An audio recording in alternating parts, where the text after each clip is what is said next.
यानी healthy life के लिए आपको फिजिकल हेल्थ और मेंटल हेल्थ दोनों को बैलेंस में रख के चलना है। यदि हेल्दी फिजिकल और हेल्दी मेंटल लाइफ रहेगी तभी आप अच्छी जिंदगी जी पाएंगे। सर, अपने जो इंडियन कल्चर है एग्जाम्पल, उसमें कैसा है the term of mental hospital या फिर जो टर्म ऑफ मेंटल हेल्थ, ये बहुत स्टिग्मेटाइज्ड है एग्जाम्पल। सो आपका इस पे क्या टेक है? तो ये मेरी 12-13 साल की प्रैक्टिस में मैंने ये चीज नोटिस की कि खाली और अनएजुकेटेड लोग नहीं है जो मेंटल हेल्थ को स्टिग्मेटाइज या स्टिग्मा के रूप में देखते हैं। एजुकेटेड लोग जो हैं वो भी बहुत बार स्टिग्मेटाइज और मेंटल इलनेस को करते हैं। सबसे पहली चीज होती है और एक्सेप्टेंस, ये स्वीकार भाव नहीं होता है कि मुझे या मेरी फैमिली को मेंटल इलनेस हो सकती है। मोटिवेशन मेंटेन करने के लिए और चीज रहती है कि आपकी वर्किंग पैटर्न और आप कितना यानी इंटरेस्ट के साथ चीजें कर रहे हैं, वो मोटिवेशन आती है। आप कितना हेल्दी डिस्कशन करते हैं, लोगों के साथ जुड़ के वर्क करते हैं, मोनोटोनस वे में बहुत बार वर्क करते हैं, तो मोटिवेशन समय के साथ बढ़ जाता है। कुछ गोल रहता है, कुछ टारगेट रहते हैं, कुछ कम्युनिकेशन रहता है, कुछ हेल्दी डिस्कशन रहता है, लोगों से सजेशन लेते हैं, तो अलग अलग चीजों का जो मिक्सचर करते हैं वो मोटिवेशन मेंटेन रहता है।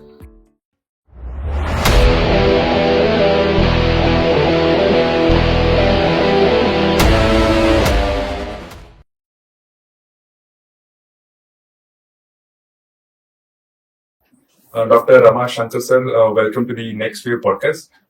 Sir, the concept behind ये जो podcast है हमारा, तो हम क्या चाह रहे हैं कि हम जो MSME फाउंडर्स है या जो बिजनेस ओनर्स हैं और जो प्रोफेशनल्स हैं उनके लिए हम इंफॉर्मेशन शेयर कर रहे हैं। एंड जो आज का टॉपिक है जो हम आपके साथ में डिस्कस करना चाहते हैं वो प्रोडक्टिविटी से रिलेटेड है, वो रिलेशनशिप से रिलेटेड है, right no. So that is the topic of mental wellbeing, right. And आप एक डॉक्टर रह चुके हैं इन दी मेंटल हेल्थ की स्पेस पे, and you are a doctor for almost 10 plus years, right? So आप थोड़ा सा ब्रीफ बताएंगे आपके बारे में in terms of like you know what आपको ये स्पेशलिस्ट कैसे बनाता है, या फिर like you know a little bit about yourself। सबसे पहले कहेंगे कि मेरी प्रैक्टिस को लगभग 12 इयर्स हुए। मैं और मेंटल हॉस्पिटल अहमदाबाद में साइकियाट्रिस्ट हूँ, सीनियर साइकियाट्रिस्ट, और मैं मेरी प्राइवेट प्रैक्टिस करता हूँ। मेरा क्लिनिक है, मेरी हॉस्पिटल है। मेंटल हेल्थ प्रोफेशनल्स मेनली करते क्या है, तो हम लोग मेनली दो चीजें करते हैं। एक फार्माकोथेरेपी, जो साइकोलॉजिकल डिस्टर्बेंस जो है और उससे रिलेटेड जो मेडिसिन रहती है, हम और मेडिसिन प्रिस्क्राइब करते हैं।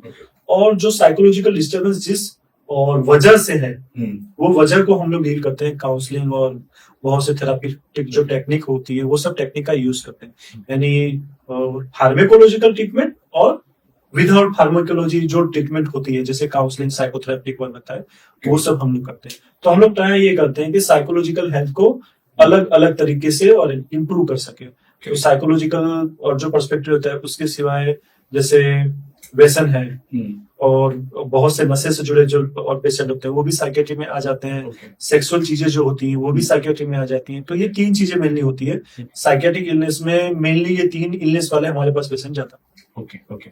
एंड आपका एक डी एडिक्शन सेंटर भी है, थोड़ा सा उसके बारे में बताएंगे, थोड़ा इंटरेस्ट है।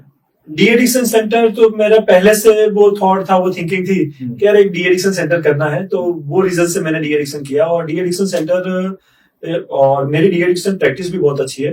डी एडिक्शन में मेन चीज ये रहती है कि और पेशेंट को और जिस वजह से और नशा कर रहा है वो वजह या तो इंटरनल है, पेशेंट की पर्सनैलिटी से रिलेटेड है, पेशेंट के पर्सनल कोई वीकनेसेस है, या तो और यानी एनवायरमेंट में कुछ फैक्टर्स ऐसे हैं जिसके कारण वो नशा नहीं छोड़ पा रहा है। यानी इंटरनल फैक्टर या एक्सटर्नल फैक्टर, वो और फैक्टर्स को हम और इम्प्रूव करने का ट्राई करते हैं, उस पर हम लोग वर्क करते हैं। हम लोग फार्माकोथेरेपी करते हैं, हम लोग रिलैक्सेशन करते हैं, हम लोग साइकोथेरेपेटिक जो मोटिवेशनल एनहेंसमेंट थेरापी जो होती है और वो पॉइंट पे वर्क करते हैं। तो हमारा ये टारगेट ये रहता है कि may be 1 week, may be 15 days, may be 1 month, हम अलग अलग ट्रीटमेंट अप्रोचेस से पेशेंट को रिलैप्स होने से बचाने के लिए वर्क करते हैं। करेक्ट। सो रिलैप्स इज वो जो डी एडिक्शन मैंने एग्जांपल उस पर्सन ने छोड़ा एंड देन सो वो छोड़ा होगा एक क्वांटिफाइड पीरियड ऑफ टाइम के लिए, एंड देन वापस से वो एडिक्ट होने लग जाता है। दैट इज द रिलैप्स वाला पीरियड। वो और मेनली डी एडिक्शन प्रैक्टिस जो है, और डी एडिक्शन प्रैक्टिस में मेन ये चीज है कि मोस्ट ऑफ केसेस में रिलैप्स तो होना ही है। यदि आपने वो फैक्टर पे कुछ अच्छी तरीके से वर्क किया, लेकिन कुछ फैक्टर्स वैसे होते हैं लाइफ में कि जो आप इम्प्रूव नहीं कर सकते, तो वो और फिर से वो एनवायरमेंट में जाते हैं और वो एनवायरमेंट से रिलेटेड जो फैक्टर्स रहते हैं वो यदि फिर से कॉन्फ्लिक्चुअल एनवायरमेंट और फिर से क्रिएट होता है तो फिर से स्टार्ट हो जाता है। हमारा टारगेट रहता है कि रिलैप्स को प्रिवेंट करना, और रिलैप्स को प्रिवेंट करने का जो पहला स्टेप होता है वो रिलैप्स को और यानी और जितना पोस्टपोन कर सकते हो, जितना डिले कर सकते हो, जैसे एक वीक में रिलैप्स हो रहा है तो हम उसको कैसे डिले करें। एक महीना सब्सटेंस के बिना रखा, फिर 2 महीना रहा, 3 महीना रहा, ऐसे डिले होते होते रिलैप्स को प्रिवेंट करते करते मींस रिलैप्स को डिले करते करते रिलैप्स होने से बचाना होता है। हेल्दी और लाइफ को जी सके उस लेवल पे लाना होता है। ओके। एंड सर, अपने जो इंडियन कल्चर है एग्जाम्पल, सो उसमें कैसा है the term of mental hospital या फिर जो टर्म ऑफ मेंटल हेल्थ, ये बहुत स्टिग्मेटाइज्ड है एग्जाम्पल। सो आपका इस पे क्या टेक है? या फिर अब ये चीज कहें तो और एजुकेटेड लोगों में स्टिग्मा बहुत ज्यादा, ये मेरी 12-13 साल की प्रैक्टिस में मैंने ये चीज नोटिस की कि खाली और अनएजुकेटेड लोग नहीं है जो मेंटल हेल्थ को स्टिग्मेटाइज या स्टिग्मा के रूप में देखते हैं। एजुकेटेड लोग जो हैं वो भी बहुत बार स्टिग्मेटाइज और मेंटल इलनेस को करते हैं। सबसे पहली चीज होती है और एक्सेप्टेंस, ये स्वीकार भाव नहीं होता है कि मुझे या मेरी फैमिली को मेंटल इलनेस हो सकती है। अलग अलग टर्म्स यूज करते हैं। बहुत बार मेंटल इलनेस का मतलब पागलपन नहीं होता है। मेंटल इलनेस को एक पागलपन वर्ड का जो यूज करते हैं वो बहुत गलत तरीके से, अब मुझे स्ट्रेस है और एंग्जाइटी है, डिप्रेशन है, स्लीप डिस्टर्बेंस है, थोड़ा चिड़चिड़ापन रहता है, काम करने में मन नहीं लगता, अलग अलग जो और माइनर इलनेसेस जो हैं, और ये सब बीमारी को पागलपन नहीं कहा जाता है। पागलपन एक सेपरेट बीमारी है जिसको स्किज़ोफ्रेनिया कहते हैं, साइकोसिस कहते हैं। साइकोसिस के सिवाय दूसरी कोई मेंटल इलनेस को पागलपन नहीं कहा जाता है। ये तो कुछ भी हुआ साइकियाट्रिस्ट के पास गए यानी पागलों के डॉक्टर के पास गए। तो कुछ वैसे लोग हैं जो स्टिग्मेटाइज जो व्यू है वो लोगों में स्प्रेड करते हैं। तो बहुत बार और ये है कि और अवेयरनेस बढ़ेगी और जैसे जैसे बढ़ते जाएगी मेंटल इलनेस या मेंटल हेल्थ से रिलेटेड जो और स्टिग्मा लेके लोग जीते हैं उसको हम कम कर सकेंगे। बहुत बार और डॉक्टर लोग भी ये कहते हैं और बाकी के फील्ड के लोगों का तो छोड़ दो, हमने बहुत से डॉक्टरों के मुंह से वैसे बोलता है साहब एक गांडो आयो छे तुम्हारी पास मोकलवानो छे, सर एक पागल आया और आपके पास भेजना है। और जब वो बंदा हमारे पास आता है तो और हमको खुद को ऐसा लगता है कि यार इस पर्सन को खाली डिप्रेशन था, वो 4-5 दिन से वर्क पे नहीं जा रहा है या कहीं और किसी वजह से डिस्टर्ब है, वो कोई भी साइकोटिक बिहेवियर नहीं कर रहा है। यदि वो साइकोटिक बिहेवियर नहीं कर रहा है तो आप उसको पागल टेक क्यों देते हो? तो कोई भी साइकोटिक पेशेंट है उसको भी पागल टेक नहीं देना है। इसीलिए और मेंटल हेल्थ को ये स्टिग्मा को रिमूव करने के लिए ही गवर्नमेंट ने मेंटल हॉस्पिटल वर्ड निकाल दिया। और जो भी मेंटल हॉस्पिटल है उनको हॉस्पिटल फॉर मेंटल हेल्थ करके दिया गया। मानसिक आरोग्य की हॉस्पिटल, मेंटल हॉस्पिटल ऐसा शब्द ही कहीं नहीं है। तो ये और गवर्नमेंट के साइड से भी और ये चीज ट्राई की जा रही है। बहुत टाइम हो गया, मुझे साल तो नहीं मालूम, लेकिन मुझे और जब तक ख्याल है 15-20 साल से ज्यादा ही हुआ कि और हॉस्पिटल के नाम भी चेंज हो गए। पहले मेंटल एसाइलम था, फिर मेंटल हॉस्पिटल आई, अब हॉस्पिटल फॉर मेंटल हेल्थ या यानी अलग अलग नाम से हॉस्पिटल रहती है, लेकिन मेंटल हॉस्पिटल वर्ड यूज नहीं किया जाता। ओके। सो सर, लेकिन आपने जो मेंटल हेल्थ के बारे में बात की तो इसमें कौन कौन सी ऐसी कॉमन चीजें हैं जो क्लासिफाई होती है मेंटल हेल्थ के अंदर? मेंटल इलनेस या मेंटल हेल्थ, तो सबसे पहली चीज आ जाएगी कि मेंटल इलनेस को 2 कैटेगरी में ब्रॉडली यदि कैटेगराइज करना है तो 2 कैटेगरी होती है, साइकोसिस और न्यूरोसिस। आपको ये अवेयरनेस है कि आपके साथ क्या हो रहा है, आपके और ये अवेयरनेस है कि आप क्या कर रहे हो। मैं गुमसुम बैठा हूं, मैं घर के बाहर नहीं जा रहा हूं और मुझे ये अवेयरनेस है यार मुझे काम करने की इच्छा नहीं है, मैं बहुत डिप्रेस फील कर रहा हूं, यार मुझे नहीं जाना है। यदि मैं प्रॉपर इंसाइट है, प्रॉपर जजमेंट है और मैं प्रॉपर रीजन दे रहा हूं तो वो न्यूरोटिक केस है, वो पागल नहीं है, वो न्यूरोटिक और आ जाते हैं जैसे और सोशल एंजाइटी, स्पेसिफिक एंजाइटी, फिर पैनिक अटैक, डिप्रेशन, फिर ये सीजनल डिप्रेशन और अलग अलग जो कैटेगरी है, ये सब बीमारियां जो है और obsessive compulsive disorder, hoarding disorder, ये सब बीमारियां न्यूरोटिक बीमारियां कही जाती है। और दूसरी बीमारियां होती है साइकोटिक यानी पागलपन वाली, और schizophrenia, brief psychotic, delusional disorder, अलग अलग डिल्यूजन होते हैं, हेलुसिनेशन होते हैं, वो सब साइकोटिक कैटेगरी में आ जाते हैं। तो पहली कैटेगरी ये होती है, ब्रॉड वे में डिवाइड करें तो न्यूरोटिक और साइकोटिक। फिर ये और सब्सटेंस से रिलेटेड बीमारियां आ जाती है। ओल्ड एज में जो बीमारियां होती हैं जैसे कि डिमेंशिया जो रहती है, डिमेंशिया, डिलीरियम, ये सब साइकियाट्री में आ जाता है। फिर स्लिप से रिलेटेड जितनी भी बीमारियां हैं बहुत बार हमको मालूम ही नहीं रहता कि नींद, हम खाली नींद ही जानते हैं, स्लीप ही जानते हैं, लेकिन स्लीप से जुड़ी बीमारियों की एक लिस्ट है। अच्छा। हाँ, तो स्लीप वेक साइकिल से जुड़ी जो चीजें होती हैं, फिर और स्लीप यानी और स्लीप के फेज होते हैं, स्लीप के अलग अलग फेज से जुड़ी हुई बीमारियां होती है, तो स्लीप से रिलेटेड डिसऑर्डर की कैटेगरी आ जाती है। दूसरी कैटेगरी आती है dissociative disorder. Okay. Dissociative disorder बहुत कॉमन और चीजें हैं। डिसोसिएशन हम सबको लाइफ में होता है, नॉर्मल डिसोसिएशन हम सबको होता है, लेकिन वो बहुत माइक्रो होता है और वो जल्दी निकल जाता है। जी, ये जो माताएं आती हैं, अलग अलग बिहेवियर चेंजेस हो जाते हैं और भूत प्रेत का साया आ जाता है, ये सब डिसोसिएटिव कैटेगरी में है। सडन बिहेवियर चेंजेस होना, वो स्ट्रेस जब बढ़ जाता है, जब साइकोलॉजिकल स्ट्रेस बढ़ जाता है और कुछ लोग उस स्ट्रेस को डील नहीं कर पाते, कुछ लोग उस स्ट्रेस को हैंडल नहीं कर पाते, तो वो लोग बिहेवियरल चेंजेस वो लोगों में दिखते हैं और वो लोग अलग अलग जगह पे, दरगाह पे या मंदिर पे या अलग अलग रिलीजियस प्लेस पे घूमते रहते हैं, बुआओं के पास और इस सब जगह पे जाते हैं।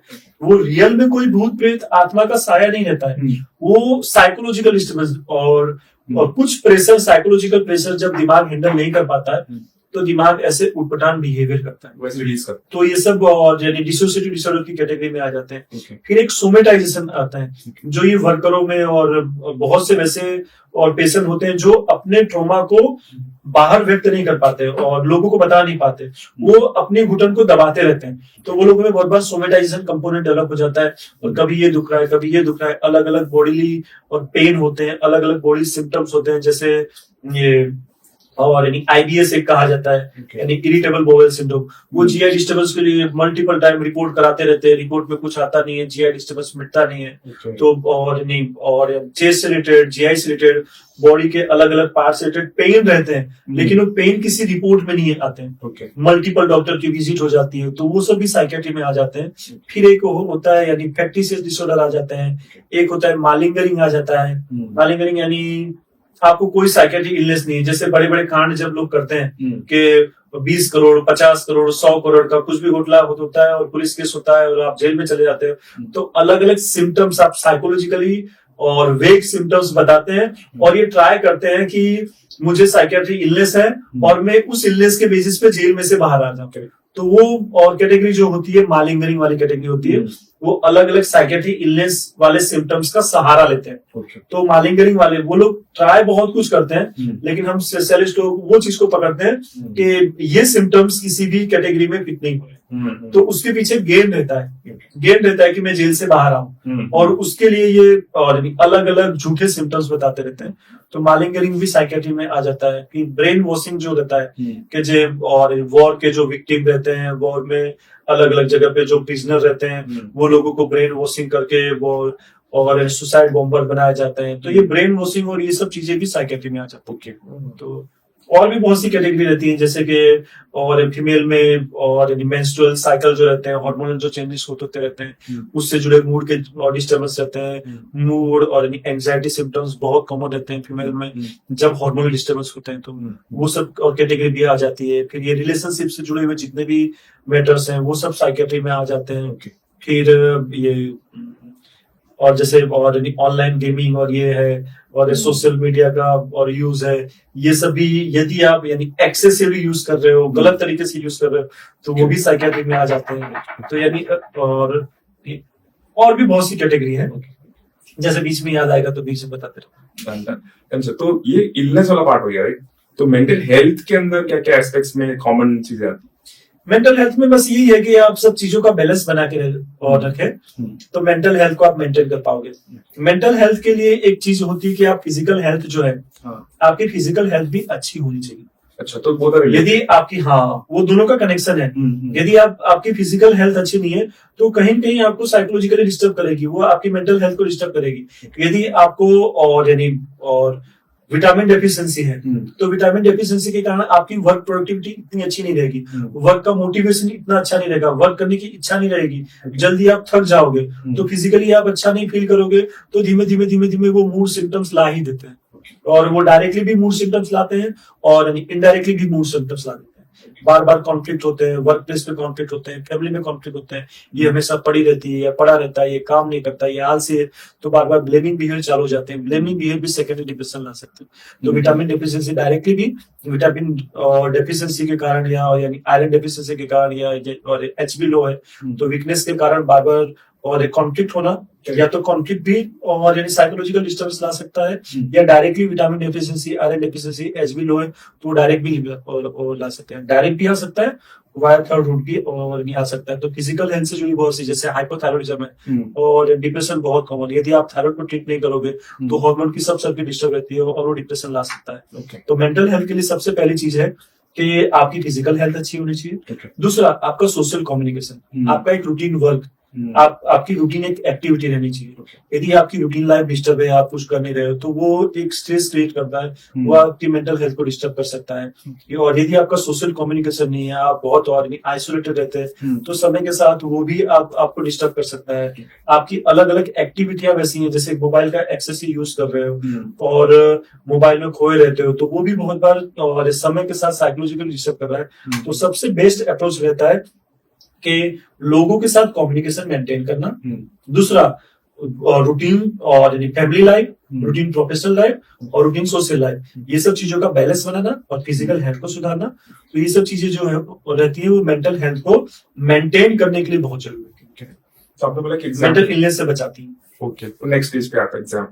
तो लेकिन तो एक आपने एस्पेक्ट बोला कि मेंटल हेल्थ के लिए कि you have to be physically आप कुछ करते रहो, there is a routine example, and दूसरा इज आपका सोशल कम्युनिकेशन अच्छा होना चाहिए। अगर ये नहीं रहता है then it leads to certain things और उसके वजह से मेंटल हेल्थ फिर खराब होने लगता है। बहुत सिंपल वे में एक बताऊं और जो मैं आपको थियोरेटिकली बता रहा था उसको थोड़ा प्रैक्टिकली बता दूं। एक 22-23 साल की लड़की है या 22-23 साल का लड़का है, सर मैं हॉस्पिटल में जाता हूँ या क्लिनिक में जाता हूँ तो मैं हॉस्पिटल के नाम से मुझे बेचैनी घबराहट चालू हो जाती है और धड़कनें बढ़ती हैं, सांस चलता है, मुंह सूखता है, बेचैनी हो जाती है। सर किसी को हार्ट अटैक आता है, मैं सुनता हूँ तो मैं डिस्टर्ब हो जाता हूँ। ये लोग सोशल कम्युनिकेशन बहुत कम रहता है, वैसी घटनाओं में जाते नहीं है, वैसी घटनाओं का या हॉस्पिटल में और किसी को ले जाने का इतना एक्सपेंसिस वैसे बच्चों में नहीं रहता है। अब ये लोगों की डिग्री यदि देखें तो बीकॉम, बीए और ये लोग ग्रेजुएशन या पोस्ट ग्रेजुएशन किए हुए बच्चे हैं, फिर भी ये लोगों को और डिप्रेशन, एंजाइटी और अलग अलग सिम्टम्स अलग अलग सिचुएशन में होते रहते हैं। लेकिन एक और अनपढ़ एक फीमेल है या अनपढ़ एक 50, 60 या 70 साल के दादा है या दादी है, वो आराम से हॉस्पिटल में जा पा रहे हैं। उनका कोई एजुकेशनल बैकग्राउंड नहीं है, फिर भी वो आराम से जा रहे हैं, पूरा दिन वहां बैठ रहे हैं, वहां पे जो सिचुएशन है, जो बीमार बंदा है वो बीमार बंदे से कम्युनिकेशन कर रहे हैं, सब कुछ बंदा और सब कुछ हो रहा है। लेकिन वो एजुकेटेड और या तो फीमेल है या तो मेल है, वो उस बंदे को उस बीमारी से जुड़ी पूछ और जो भी पूछना रहता है वो पूछ नहीं पा रहा है, वहां जा नहीं पा रहा है, वहां बैठ नहीं पा रहा है। क्यों? क्योंकि वो एनवायरमेंट को डाइजेस्ट नहीं कर पा रहा है, वो एनवायरमेंट को वो और एक्सेप्ट नहीं। सोशल कम्युनिकेशन या अलग अलग सिचुएशन में इन्वॉल्व होने से हमें ये जो चीजें होती हैं, चीजों को एक्सेप्ट करना हम सीखते हैं। तो और यदि हम ये सब चीजों में वीक रहेंगे तो हमारा एजुकेशन भी हमें हेल्पफुल नहीं रहता है मेंटली हेल्दी रखने के लिए। ओके, तो आपने ना एग्जाम्पल बोला कि एंजाइटी वाला पार्ट है, एंड ये जो ये लड़की के बारे में बताया कि जो बीकॉम ग्रेजुएट है वर्सेस एक दूसरे पर्सन है जो एल्डर है लेकिन वो इज एबल टू वो हैंडल कर पा रहे सिचुएशंस के लिए। तो मेरा क्वेश्चन ये है या फिर मुझे पर्सपेक्टिव समझना है कि अभी का जो जमाना है, it's all social media, it's all technology. तो सब लोग आइसोलेटेडली, अगर आप एग्जाम्पल मॉल पे भी जाते हैं तो देखते हैं कि भाई लोग सब फोन पे लगे होते हैं, they might be in the social environment लेकिन फोन के अंदर ही रहते हैं। और ये trend is a growing trend, right? तो अभी सब लोग आइसोलेटेड, तो सो ये लोग भी है, so they are spending more time individually in those phones, क्योंकि उस फोन से वो लोग मल्टीपल जगह पर पहुंच सकते हैं, कॉन्वर्सेशंस कर सकते हैं, और ये ग्रोइंग ट्रेंड है। तो इस एंजाइटी को कंट्रोल करने के लिए, इस एंजाइटी को मैनेज करने के लिए, इस एंजाइटी को काउंटर करने के लिए क्या वो पर्सन कर सकता है? सबसे पहली चीज है कि किस रीजन से आपको सिम्टम्स हुए और कौन सी वैसी वजह है, कौन सी वैसी सिचुएशन है जो आपको सिम्टम्स कराती है और कहाँ पे आप फील कर रहे हैं। हाँ, और कौन सी सिचुएशन में आप लोगों को डील करने में कहीं आपको सिम्टम्स हो रहे हैं या कोई कुछ बोल दे रहा है या आप कुछ देख रहे हैं, दो लोगों की फाइट हो रही है और आपको सिम्टम्स चालू हो रहे हैं, किसी का एक्सीडेंट हुआ, किसी का ब्लड देखा और आपको सिम्टम्स चालू हो रहे हैं। तो जो सिचुएशन को देखने में या डील करने में आपको एंजाइटी के सिम्टम्स चालू हो रहे हैं, वो सिचुएशन से जुड़ी लर्निंग को आपको थोड़ा सा इंप्रूव करना पड़ेगा। ग्रेडेड एक्सपोजर जो रहता है और ग्रेडेड और बिहेवियर थेरेपी में बहुत सी चीजें आ जाती हैं कि मुझे बिल्ली से डर लग रहा है, मुझे बिल्ली से डर लग रहा है, तो सबसे पहले थेरापिस्ट मुझे बिल्ली के बच्चों का फोटो दिखा रहा है, छोटे छोटे बिल्ली के बच्चों का फोटो दिखा रहा है, फिर धीमे धीमे धीमे धीमे और बिल्ली के बच्चे को खिलाना सिखा रहा है, बिल्ली के बच्चे को ला रहा है, खिला रहा है, फिर थोड़ी बड़ी बिल्ली, फिर बड़ी बिल्ली, और वैसे ग्रेडेड एक्सपोजर करके मेरा बिल्ली से जुड़ा फियर को, स्पेसिफिक फोबिया जो रहता है, वो स्पेसिफिक चीज का फोबिया को धीमे धीमे और घटाना हमको सिखा रहे हैं। तो ग्रेडेड एक्सपोजर जो रहता है, धीमे धीमे माइंड वो चीज की लर्निंग डेवलप करता है कि इस चीज से और डरने की जरूरत नहीं है। तो सेम चीज है कि अलग अलग सिचुएशन को डील करने से, और मोबाइल में दिक्कत ये नहीं है, मोबाइल और यानी हार्मफुल नहीं है, सोशल मीडिया हार्मफुल नहीं है यदि आप यानी पॉजिटिवली यूज करो तो। एक्सेसिवली नेगेटिवली यूज किया जा रहा है और दूसरी चीजों पे फोकस नहीं किया जा रहा है, ऐसे लोग ही डिस्टर्ब होते हैं। मोबाइल का यूज तो सब लोग करते हैं लेकिन डिस्टर्ब सब लोग नहीं होते।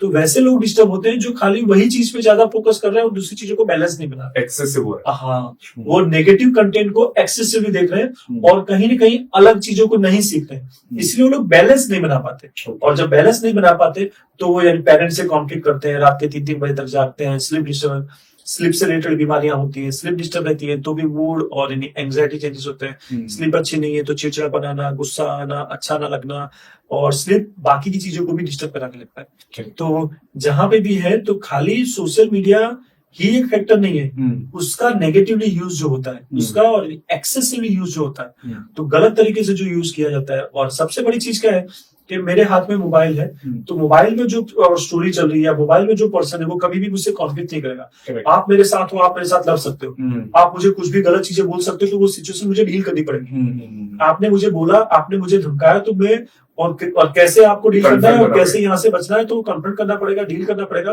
तो वो डीलिंग हैबिट जब होगी तो हम सिचुएशन को डील कर पाएंगे। मोबाइल में तो क्या है कि कुछ कॉन्फ्लिक्ट चल रहे हैं, हमको नहीं अच्छा लग रहा, तो हमने वो सीन ही चेंज कर दी, तो वहां पे आप भाग सकते हो, रियल लाइफ में भाग नहीं सकते। तो जितना हम सिचुएशन को डील करते रहते हैं, हमें और एंग्जाइटी से जुड़ी शिकायतें कम होती है। तो रियल लाइफ सिचुएशन को डील करना सिखाना वो बच्चों में बहुत जरूरी है। तो आजकल के पेरेंट्स बहुत बार रियल जो सिचुएशन होती है कि अलग अलग और सोशल गैदरिंग में ले जाना, बहुत बार किसी की डेथ होती है, शमशान में जाना पड़ता है, बहुत बार रेस्टोरेंट में जाना पड़ता है, अलग अलग जगह पे जाना पड़ता है। तो बहुत बार ऐसी सिचुएशन को देखना, सुनना और डील करना, ये धीमे धीमे हमें सोशली थोड़ा सा स्टेबल, सोशली थोड़ा सा मेच्योर बनाता है। तो मोबाइल का यूज करिए, कोई गलत नहीं है, लेकिन उसकी लिमिट आपको मालूम होनी चाहिए कि मुझे कितना यूज करना है और कब यूज करना है।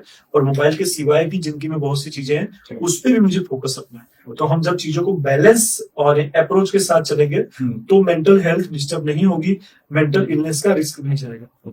और एंग्जाइटी सिम्टम्स आजकल बहुत कॉमन है। हमारे पास साइंस के स्टूडेंट के और यानी बच्चे को बायोलॉजी का स्टूडेंट है और मुझे कुछ हो रहा है, मेरा दिमाग भाग रहा है, मेरे थॉट्स भाग रहे हैं, मुझे लग रहा है कि मेरे थॉट्स को मैं रोक नहीं पा रहा हूँ, मेरे थॉट्स पे कंट्रोल नहीं हो रहा है, मुझे साइकियाट्रिस्ट को दिखाने की जरूरत है। 12th साइंस का बच्चा पेरेंट्स को ये बोलता है और उसका मेन चीज है वो बंद रूम में पढ़ते रहता था और पढ़ना और मोबाइल देखना, पढ़ना और मोबाइल देखना, उसके सिवाय उसने 11वीं 12वीं में कुछ किया ही नहीं था। और जब प्रेशर सिचुएशन आई तो वो डील नहीं कर पाते। और हमारे पास यानी कंप्यूटर इंजीनियर लोग भी आते हैं, अलग अलग फील्ड से जुड़े लोग आते हैं और सीए की पढ़ाई करने वाले लोग भी आ जाते हैं। तो और प्रोफेशनल फील्ड से जुड़े लोग आ जाते हैं जो वर्किंग एनवायरनमेंट से रिलेटेड सोच सकते हैं, वहाँ के पॉलिटिक्स से रिलेटेड सोच सकते हैं।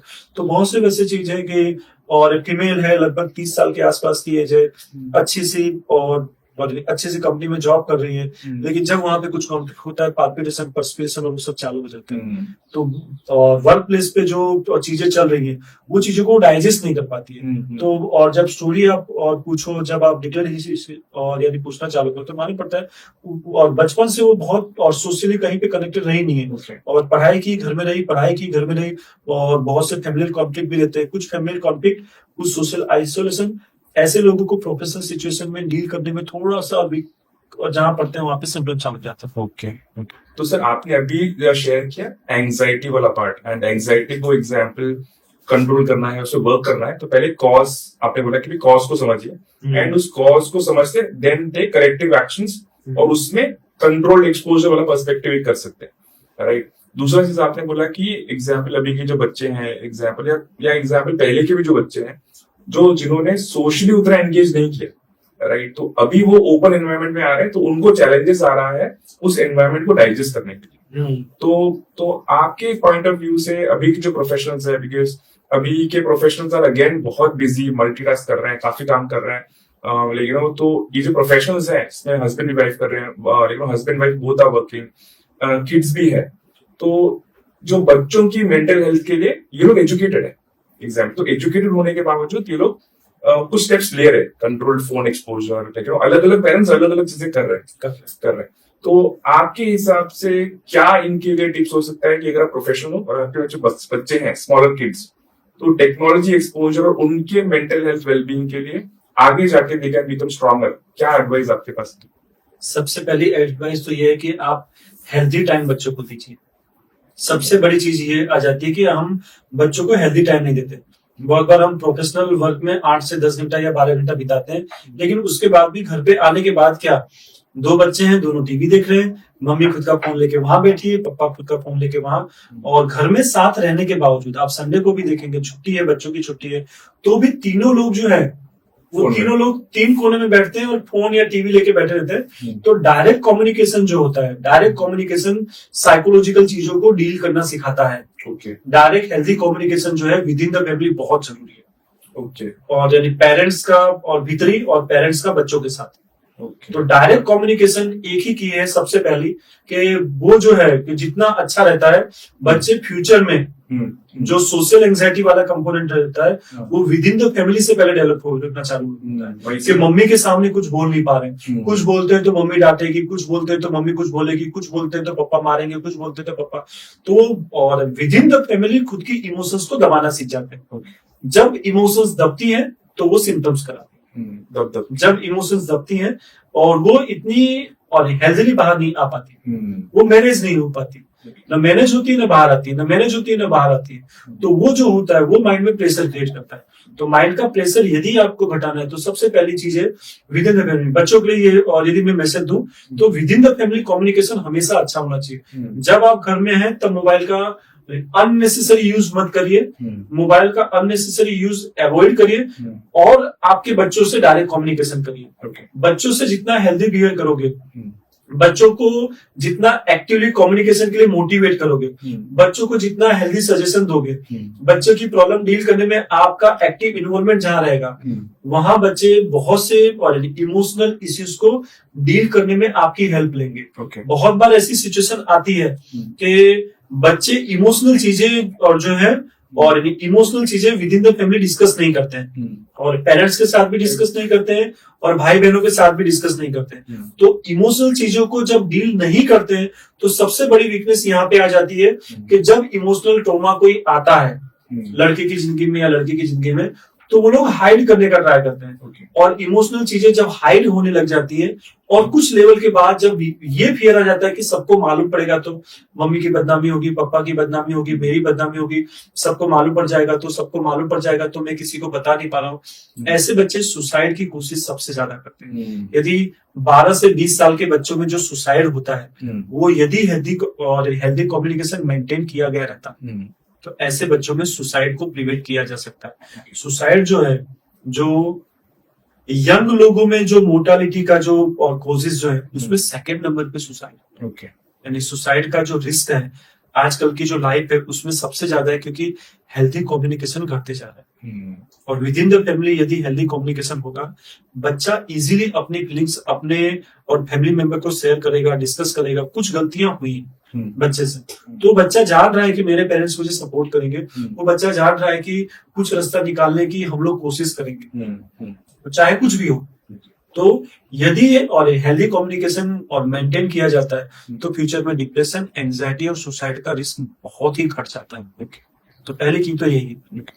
तो आई थिंक संडे से फिर वाईफाई ऑफ करके, बिकॉज थिंक बट अभी बहुत सारे लोगों ने कैसे, क्योंकि फैमिलीज ने भी कि अपने व्हाट्सएप ग्रुप बना लिए, लेकिन वो तो हर फैमिली का एक व्हाट्सएप ग्रुप है, मे भी बड़ा व्हाट्सएप ग्रुप होगा, एक उस घर का ही व्हाट्सएप ग्रुप होगा, तो अभी घर की चीजें भी व्हाट्सएप में डालते हैं। एग्जाम्पल मैं एग्जाम्पल शेयर कर रहा हूँ, मे बी आप इसको इसके ऊपर कुछ शेयर कर पाएंगे, and then the communication is happening there. तो हो सकता है कि वो सारे लोग उसी घर में रहते हो सकता है कि वो अलग अलग भी हो सकते हैं। तो so one of the aspect आप जो बोल रहे हैं कि इसको काउंटर करने के लिए इसको ज्यादा नहीं जाने थे, बट जहां जहां अपॉर्चुनिटी मिल सके वहां वहां एग्जाम्पल कि आप लेकिन 1-to-1 कम्युनिकेशन करें, फेस टू फेस कॉन्वर्सेशन करें, एंड जितना हो सके फोन का यूसेज कम करें। एंड ये छोटे बच्चों में करेंगे तो देन वो एक हैबिट या फिर एक वो ओपन एस्पेक्ट उनको ओपन कर लेगा, सो दैट वो लोग वो लोग आगे जाके विल बी मोर प्रिपेयर्ड।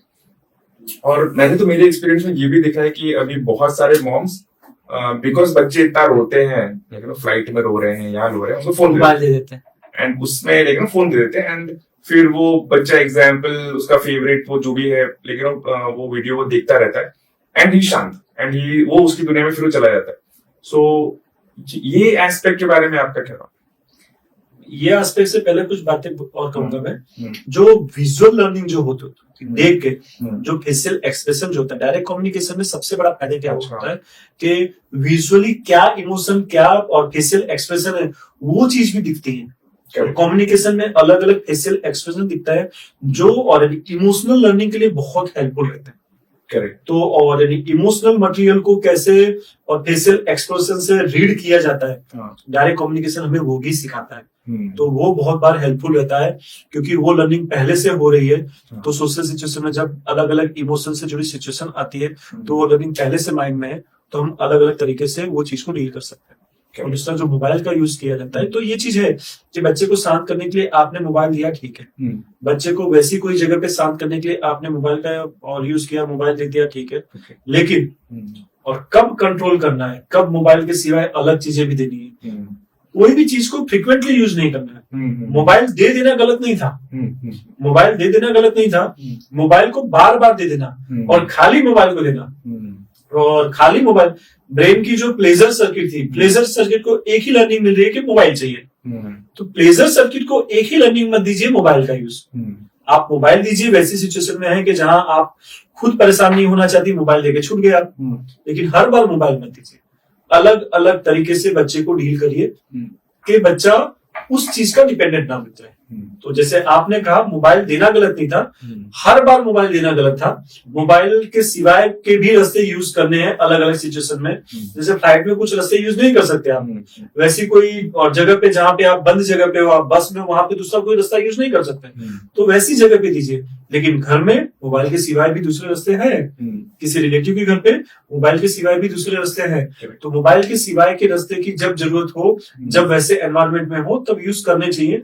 बच्चा सिंगल चीज से जब डिपेंडेंट बनता है तो बच्चे का बिहेवियर में चेंजेस आने लगते हैं, बच्चा जिद्दी हो जाता है, चिड़चिड़ा हो जाता है। तो वैसे बिहेवियर को रोकने के लिए अलग अलग तरीके से डील करते रहिए, सिंगल चीज के डिपेंडेंट मत बनिए। आपने ये पर्सपेक्टिव शेयर किया कि जो पहले होता था in terms of before emoji वाला एरा, जहाँ पे तो इमोजी वाले एरा में we are giving all this emojis for the emotion का रिप्लेसमेंट ऑन व्हाट्सएप या फिर जो भी अपने चैट चैनल्स है। पहले हम लोग फिजिकल कॉन्वर्सेशंस में इनडायरेक्टली मिररिंग करते होंगे या फिर एग्जाम्पल एक दूसरे का देख के हम समझ पा रहे होंगे इमोशंस क्या है। तो वो लर्निंग तभी हमें लग नहीं रहा था कि उसमें कुछ है, बट एक्चुअली अभी वो जो मिस हो रहा है उसके वजह से ये सारी चीजें क्रिएट हो रही है, एंड वो भी स्लोली क्रिएट हो रही है। लेकिन जब वो बलून अप होकर बढ़ जाता है then it gives out a symptom, right. तो इस सिचुएशंस में एग्जाम्पल एक इमोशन है, example anger, right. So there are, so इस चैलेंज को या फिर जो when we get angry at someone और you are working in an office, अगर आप ऑफिस में काम कर रहे हैं, where your boss is very angry kind of person, उसका इमोशन पे कंट्रोल नहीं है, एग्जाम्पल वो किसी चीज से फ्रस्ट्रेटेड है या फिर उसका मेंटल हेल्थ डिस्टर्ब है एंड वो उसको रिलीज कर रहा है through anger. So what are the ways, क्या ऐसी ऐसी चीजें हैं जो हम कर सकते हैं जिसमें से मे बी अगर हमारा एंगर हम उसको बैलेंस कर सकते हैं, या फिर एग्जाम्पल अगर हम उसके एक्सपोज हो रहे हैं, कोई हम पे वो एंगर वाला पार्ट रिलीज कर रहा है, then how can we work on it, उस पर हम कैसे काम कर सकते? सबसे पहली चीज है कि जितना ज्यादा लोगों से आप लाइफ में कम्युनिकेशन में रहोगे, हर पर्सन डिफरेंट होता है, अलग अलग वैरायटी के लोगों से आप कम्युनिकेशन करोगे तो अलग अलग सिचुएशन आएगी। कभी वो गुस्सा कर रहा है, कभी वो झूठ बोल रहा है, कभी वो ना बोल रहा है, कभी वो टाल रहा है, यानी अलग अलग इमोशनल स्टेट को डील करने की सिचुएशन आती रहेगी। और छोटी छोटी इमोशंस रहेंगी लेकिन वो डील करते रहोगे आप। तो अलग अलग वैरायटी के लोगों से अलग अलग सिचुएशन में हाँ बोलना, ना बोलना, टालना, ये रूटीन सोशल कम्युनिकेशन में जो हम और यानी हैबिट डेवलप करते हैं, ये हैबिट का हमें फायदा होता है हमारे एंगर मैनेजमेंट।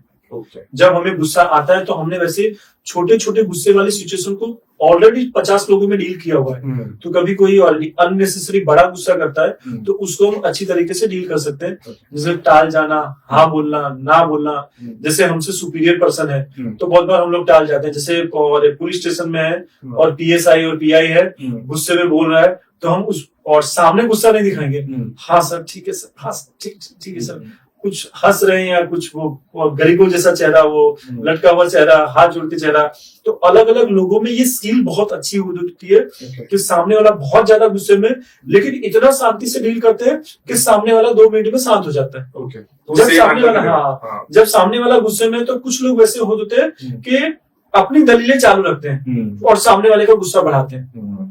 कुछ लोग वैसे होते हैं जो तुम गलत हो वो साबित करने की कोशिश करते थे, तो सामने वाले का गुस्सा बढ़ता है। और जब सामने वाले का गुस्से का लेवल बढ़ता है तो कुछ एक सिचुएशन आती है कि आप कितना भी मेंटली स्ट्रांग है, फिर एक सिचुएशन के बाद फिर आपका भी गुस्सा बढ़ना चालू होता है। वो कुछ इमोशन बहुत यानी इन्फेक्शियस रहती है कि कुछ लेवल के बाद का गुस्सा फिर हमको भी डिस्टर्ब करना चालू कर देता है। हम भी भाई मैं इस लेवल के ऊपर तो तुझे नहीं सहन करूंगा। तो बहुत बार हमारा और यानी एंगर को टॉलरेट और करने का पावर कितना है, तो कुछ लेवल तक ही हम टॉलरेट करते हैं, उसके बाद हमारा गुस्सा भी दिखना चालू हो जाता है। तो सबसे पहले चीजें हैं, हम कितनी उतावल में गुस्से को डील कर रहे हैं, हम कितना सामने वाले के साथ आर्ग्यूमेंट कर रहे हैं, हम कितना शांति से डील कर रहे हैं, हम कितना अवॉइड कर रहे हैं, हम कितना एक्सेप्ट कर रहे हैं। अलग अलग वे रहते हैं और गुस्सा एक्सप्रेस करने का भी तरीका रहता है कि बहुत बार हम लोग शांति से, भैया ठीक है जो हुआ जाने दो और बात को खत्म करो, ठीक है भैया मेरी गलती थी छोड़ो बात को, और ठीक है भैया अब से दोबारा नहीं करूंगा, हाँ भैया मुझे लग रहा है कि मेरे से ज्यादा गलती आपकी थी लेकिन अब मैटर को खत्म करो, ठीक है भैया जो आप कर रहे हो और वो चीज गलत है, वो चीज मेरे सहन शक्ति के बाहर है। एक बार ना बोल दिया ना, मेरे सामने गुस्से में बात मत करना, तू मेरे पे गुस्सा करने वाला और तू कौन है, तेरी क्या औकात है और तू मेरे को ऐसा बोला क्यों, निकल यहाँ से। तो अलग अलग लेवल पे लोग गुस्सा और व्यक्त करते हैं, तो वो पर्सनैलिटी पे भी बेस रहता है कि आप किस माहौल से आते हैं, आप कैसे लोगों के बीच में हैं, आप रूटीन लाइफ में कैसे लोगों को डील करते हैं, उसके आधार पे आपका एंगर और यानी गुस्सा यानी एक्सप्रेस करने का तरीका रहता है। तो कुछ लोग वैसे माहौल से आते हैं कि वो हमेशा दूसरे लोगों पे डोमिनेटिंग नेचर ही रहता है, हमेशा लोगों को दबाने का ट्राई करते हैं। तो वो लोग हमेशा थोड़ा ज्यादा साउंड के साथ ही, ज्यादा तीव्रता के साथ ही गुस्सा करते हैं। तो गुस्सा व्यक्त करने का तरीका हम हर इंसान को सीखना चाहिए। यदि गुस्सा व्यक्त करने का तरीका हम नहीं सीखेंगे तो फ्यूचर में कॉन्फ्लिक्ट होने हैं, क्योंकि हमारी जिंदगी कोई एक सिचुएशन में नहीं चलेगी। हमें वाइफ के साथ भी रहना है, हमें बच्चों के साथ भी रहना है, हमें पेरेंट्स के साथ भी रहना है, हमें पड़ोसी के साथ में भी रहना है, हम जॉब कर रहे हैं या बिजनेस कर रहे हैं, हमें हर एनवायरमेंट में रहना है। इसीलिए हमें एक पर्टिकुलर पर्सनैलिटी के साथ जिएंगे तो लोगों के साथ कॉन्फ्लिक्ट होंगे। आजकल बहुत से लोगों में वैसा हो रहा है, मोबाइल आ जाने के बाद फ्री टाइम में हम कम्युनिकेशन में और लोगों के साथ नहीं रहते हैं, तो हम एक पर्टिकुलर पैटर्न में जीना चालू कर देते हैं। और पर्टिकुलर पैटर्न में जीने वाले लोगों को गुस्से पे कंट्रोल कम रहता है, एक पर्टिकुलर वे में जीते हैं। तो कुछ और पर्सनैलिटी एस्पेक्ट वैसे डेवलप हो जाते हैं कि कुछ चीजों को वो लोग सहन नहीं कर सकते, तो कुछ चीजों को सहन नहीं कर सकते, कुछ चीजों को हैंडल नहीं कर सकते, और गुस्सा और वो लोगों को ज्यादा आते रहता है कि हर छोटी छोटी और बात पे वो लोग और गुस्सा आ जाते हैं। कुछ लोग क्या होता है, चल नहीं यार वो और प्यून था गलती हो गई जाने दो, और चल नहीं यार दोस्त था गलती हो गई जाने दो, चलो बच्चा है गलती हो गई जाने दो। तो कुछ लोग छोटी छोटी गलतियों को छोड़ना सीखते हैं और छोटे छोटे रीजंस पे गुस्सा व्यक्त नहीं करते वो लोग, और थोड़ा वो टेंडेंसी रहती है कि बातों को छोड़ते हैं। लेकिन कुछ लोग एक पर्टिकुलर पैटर्न में जीते हैं तो वो छोटी छोटी बात को भी नहीं छोड़ पाते। ऐसे लोग लोगों से एडजस्ट नहीं हो पाते, और ऐसे लोगों में एडजस्टमेंट इश्यूज बहुत रहते हैं। ऐसे लोगों में बहुत बार जॉब प्लेस में कॉन्फ्लिक्ट बहुत होते हैं, तो हर छोटी छोटी बातों में लड़ाइयां वो लोग करते रहते हैं।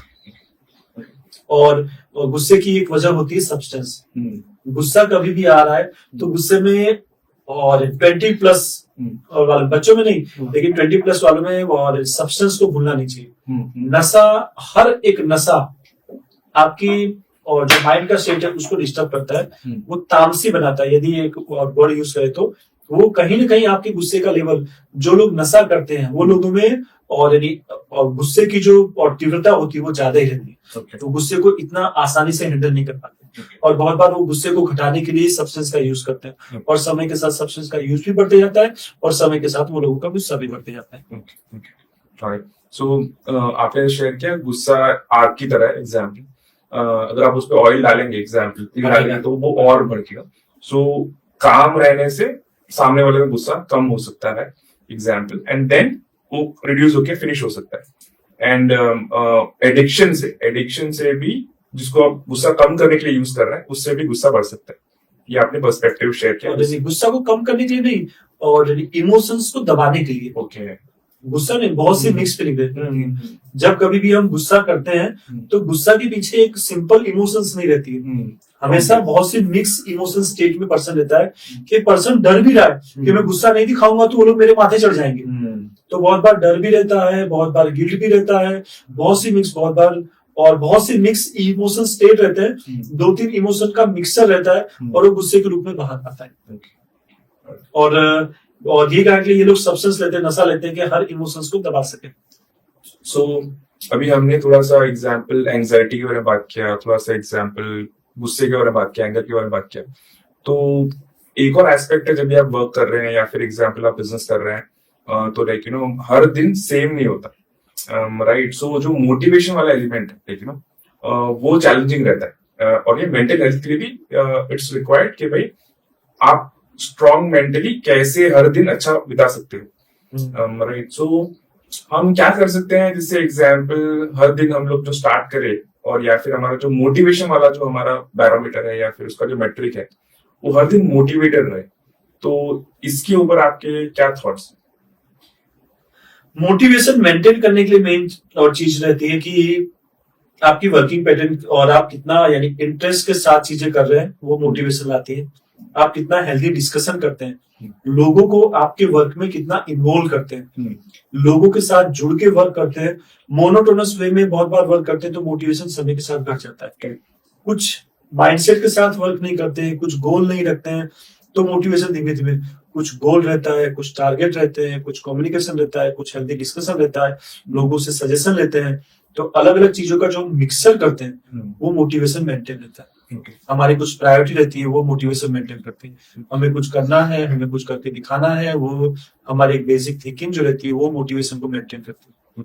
तो कभी भी आप कोई वर्क कर रहे हैं, वर्क से जुड़ा आपको यदि मोटिवेशन चाहिए और मोटिवेशन मेंटेन करना है, तो हमेशा एक्टिवली वर्क करना है। कैसे मतलब?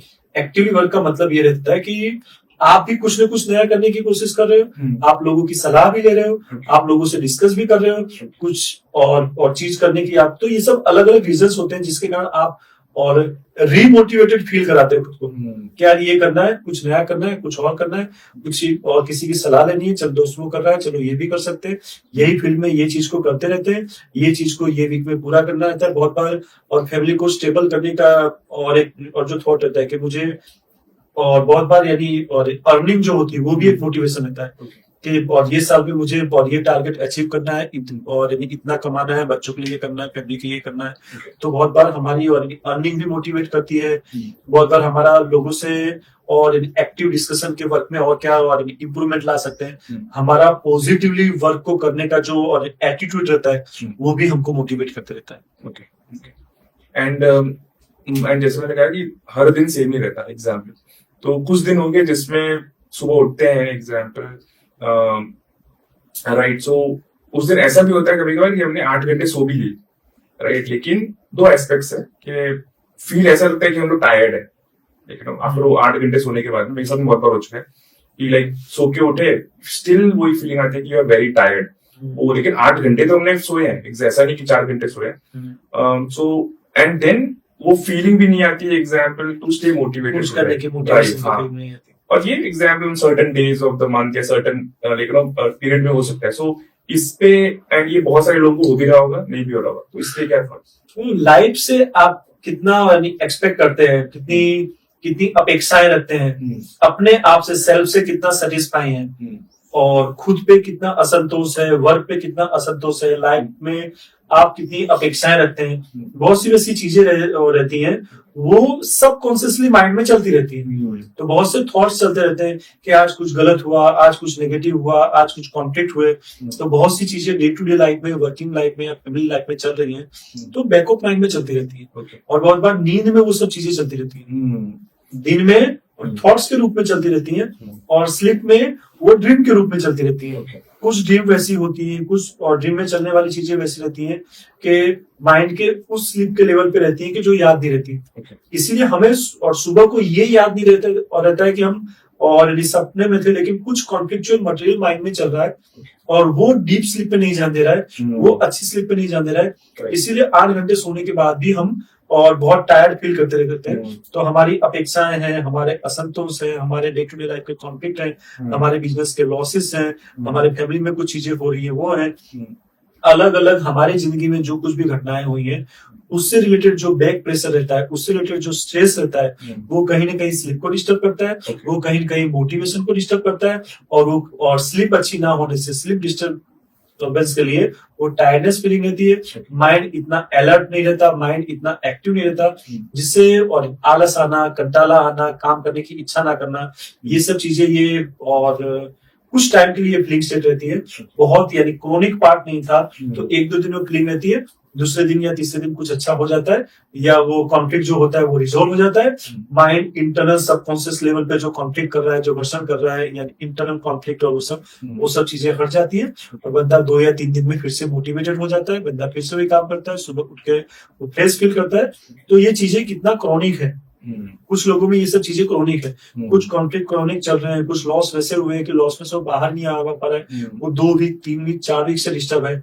जब डिस्टर्बेंस क्रॉनिक रहता है तो फीलिंग धीमे धीमे डिप्रेशन में ले आती है, और डिप्रेशन में स्लीप भी डिस्टर्ब रहती है, और डिप्रेशन में मोटिवेशन भी डिस्टर्ब हो जाता है, और डिप्रेशन में टायर्डनेस भी रहती है।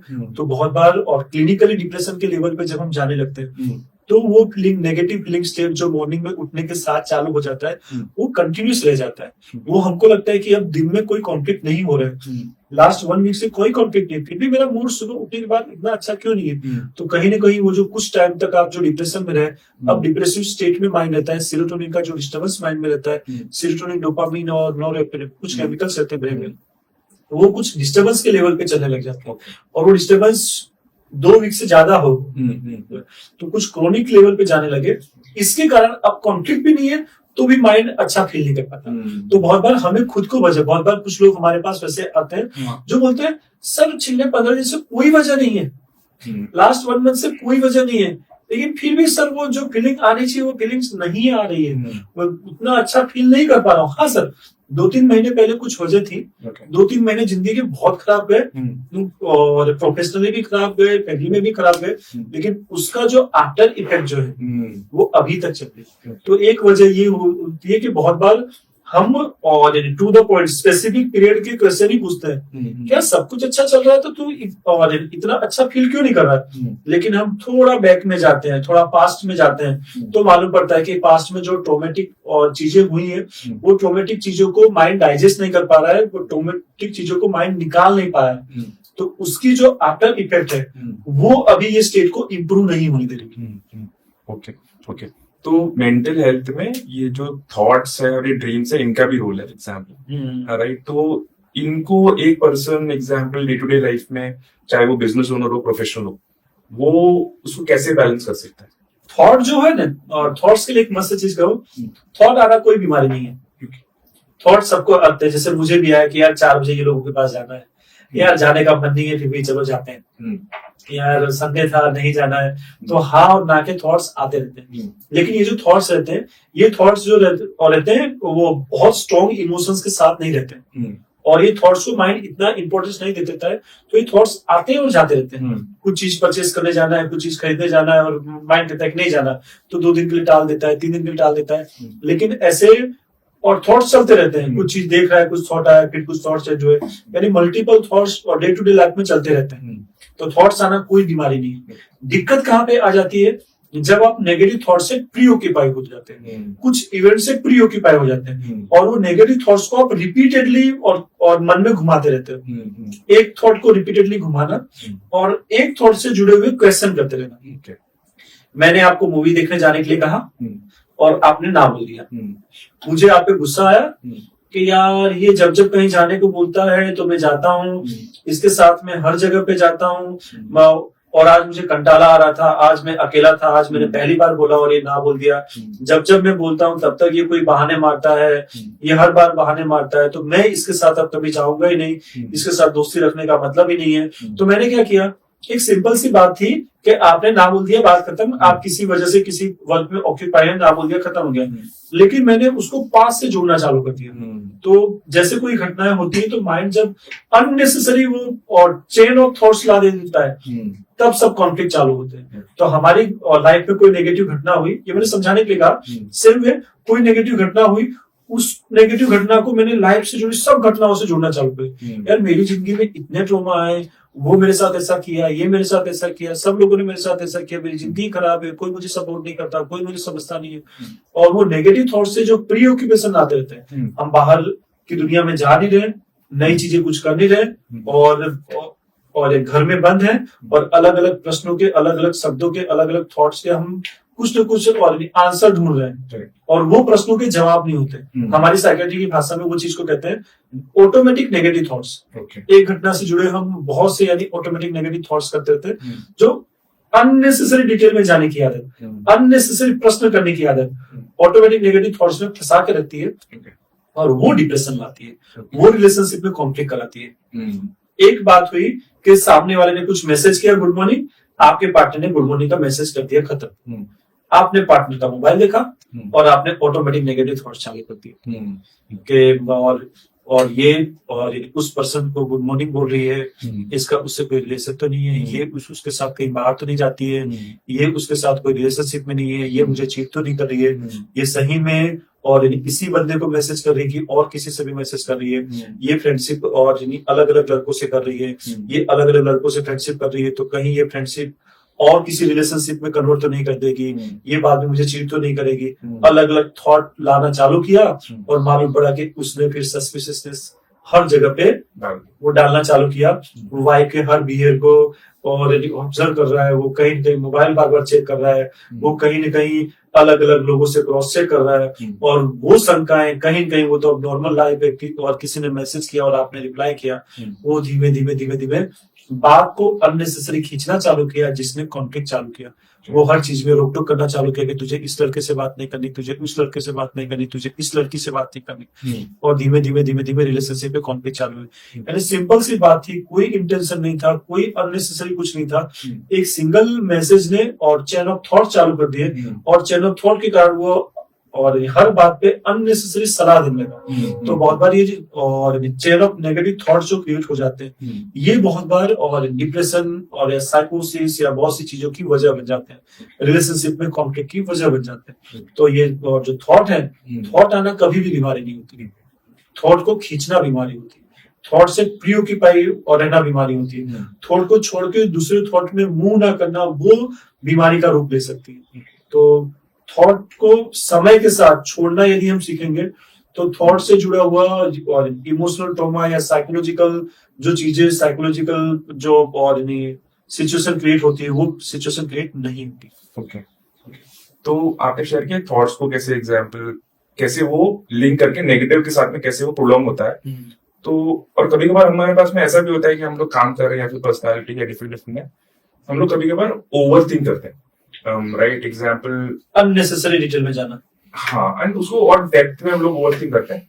तो इसको अगर हम ओवरथिंक कर रहे हैं इस चैलेंज को या इस पर्सपेक्टिव को, इस सिचुएशन को, तो हम क्या कर सकते हैं या फिर क्या हैबिट्स फॉर्म कर सकते हैं, या फिर हमें क्या करना चाहिए ताकि हम इसको आगे बढ़ सके या फिर इसको हम बैलेंस कर सके, because everything is about balancing. तो इसको कैसे बैलेंस कर सकते हैं ओवर थिंकिंग वाले एस्पेक्ट, ताकि मेंटल हेल्थ बैलेंस रहे। सबसे पहली चीज बैलेंस करने के लिए तो यही है कि आपको जिस लेवल तक रिक्वायरमेंट है वही लेवल तक जाना है। जो लेवल तक वो प्रोफेशनली आपको हेल्पफुल कर सकती है, अलग अलग आपके और जिस फील्ड में है आप, वो फील्ड से रिलेटेड चीजों में है और आपको हेल्पफुल कर सकती है, उतना ही डिटेल में जाना है। तो अननेसेसरी डिटेल में जाने की हैबिट को धीमे धीमे सुधारना है। जो आपकी फील्ड से रिलेटेड नहीं है उसकी अननेसेसरी डिटेल में नहीं जाना है। जैसे पैनिक अटैक वाले जो पेशेंट रहते हैं, पैनिक अटैक वाले पेशेंट हार्ट अटैक से जुड़ी हुई सब चीजें सर्च करते रहते हैं। गूगल में हार्ट अटैक से जुड़ी हुई सब चीजें सर्च करते रहते हैं। हार्ट अटैक से जुड़े हुए इन्वेस्टिगेशन सब कुछ सर्च करते रहते हैं। अलग अलग इन्वेस्टिगेशन में क्या क्या फाइंडिंग रहती है, अलग अलग इन्वेस्टिगेशन में अलग अलग लेवल की फाइंडिंग जो रहती है, वो फाइंडिंग में अलग अलग कौन सी क्लिनिकल सिचुएशन आ सकती है, वो सब सोचते हैं। एक बार ईसीजी करा दिया, नॉर्मल है, कार्डियोलॉजिस्ट को दिखा दिया, नॉर्मल है, कार्डियोलॉजिस्ट ने बोला कि तुझे हार्ट की बीमारी नहीं है, बात वहां पे खत्म हो जानी चाहिए। लेकिन वो इतने सारे और चीजों की डिटेल में चले गए रहते हैं कि वो थॉट उनको बार बार रिपीट होने लगते हैं, और वही थॉट तो और बहुत बार, और अननेसेसरी डिटेल में जाने का जो आप क्वेश्चन पूछ रहे हो, अननेसेसरी डिटेल में जाने का मतलब ये रहता है कि वो आपकी फील्ड नहीं थी। पैनिक अटैक, कार्डियक इलनेस, ये सब आपकी फील्ड नहीं थी, तो उसमें आपको अननेसेसरी गूगल में नहीं जाना है। वो आपके पास उस चीज का स्पेशलिस्ट है, उससे ही डायरेक्ट आपको कम्युनिकेट कर लेना चाहिए था कि सर मुझे चेस्ट पेन हो रहा है, 15 दिन से हो रहा है, बार बार हो रहा है, तो सर क्या है, वो कुछ चीजें बता रहे हैं, वो चीज सुननी है, कुछ इन्वेस्टिगेशन बता रहे हैं, वो करनी है, बात वहां पे खत्म हो जाती है। जब आपकी फील्ड नहीं है, जब आपको हेल्पफुल नहीं है और आप अननेसेसरी डिटेल में जाते हैं, तो वो कहीं ना कहीं क्वेश्चन मार्क बार बार लाते हैं। वो बहुत बार साइकोलॉजिकली आपकी मेंटल हेल्थ को डिस्टर्ब कर सकते हैं, क्योंकि कुछ कंटेंट वैसे रहते हैं नेगेटिव कंटेंट, जैसे बीमारी से जुड़े कंटेंट, कुछ दवाई की साइड इफेक्ट से जुड़े कंटेंट, कुछ फ्यूचर में होने वाली घटनाओं से जुड़े, और कुछ क्वेश्चन वैसे होते हैं। तो कुछ चीजें वो होती हैं जो लाइफ में सही में जरूरी नहीं होती, उसकी एटलीस्ट डिटेल में मत जाएंगे। कुछ चीजें प्रोफेशनली हेल्पफुल नहीं होती, उसकी डिटेल में मत जाइए। कुछ चीजें आपकी प्रोफेशनल फील्ड से रिलेटेड ही नहीं थी, उसकी डिटेल में मत जाइए। माइंड में अननेसेसरी इंफॉर्मेशन और यानी गलत इंफॉर्मेशन या गलत क्वेश्चन के कचरा को भेगा मत करिए। तो बहुत बार ये होता है कि जैसे हम घर में झाड़ू लगाते हैं, ऐसे दिमाग में भी झाड़ू लगाया करिए। तो दिमाग में बहुत से अनरिजोल्व क्वेश्चन होते हैं जो कचरे के रूप में रहते हैं, जिसकी जरूरत नहीं रहती है, उसको धीमे धीमे झाड़ू और मार के निकालते रहिए। महीने में एक बार, साल में एक बार, और वो आप यानी हर घंटे में भी कर सकते हैं, हर दिन भी कर सकते हैं, हर महीने भी कर सकते हैं आप। और कितना और डिस्टर्ब रहते हैं वैसे अभी डिस्टर्बिंग मटेरियल है, जरूरी मटेरियल नहीं है, तो वो आप डेली बेसिस पे भी निकाल सकते हैं। तो सर अभी हमने एंगर के बारे में बात किया, एंजाइटी के बारे में बात किया, मोटिवेशन के बारे में बात किया, थॉट्स कैसे हैंडल करना है वो थोड़ा बात किया। दूसरी एक जो इमोशन आती है that is being anxious, like हम लोग उतावले हो जाते हैं। एग्जाम्पल एंजाइटी, एग्जाम्पल एंग्शियसनेस आता है।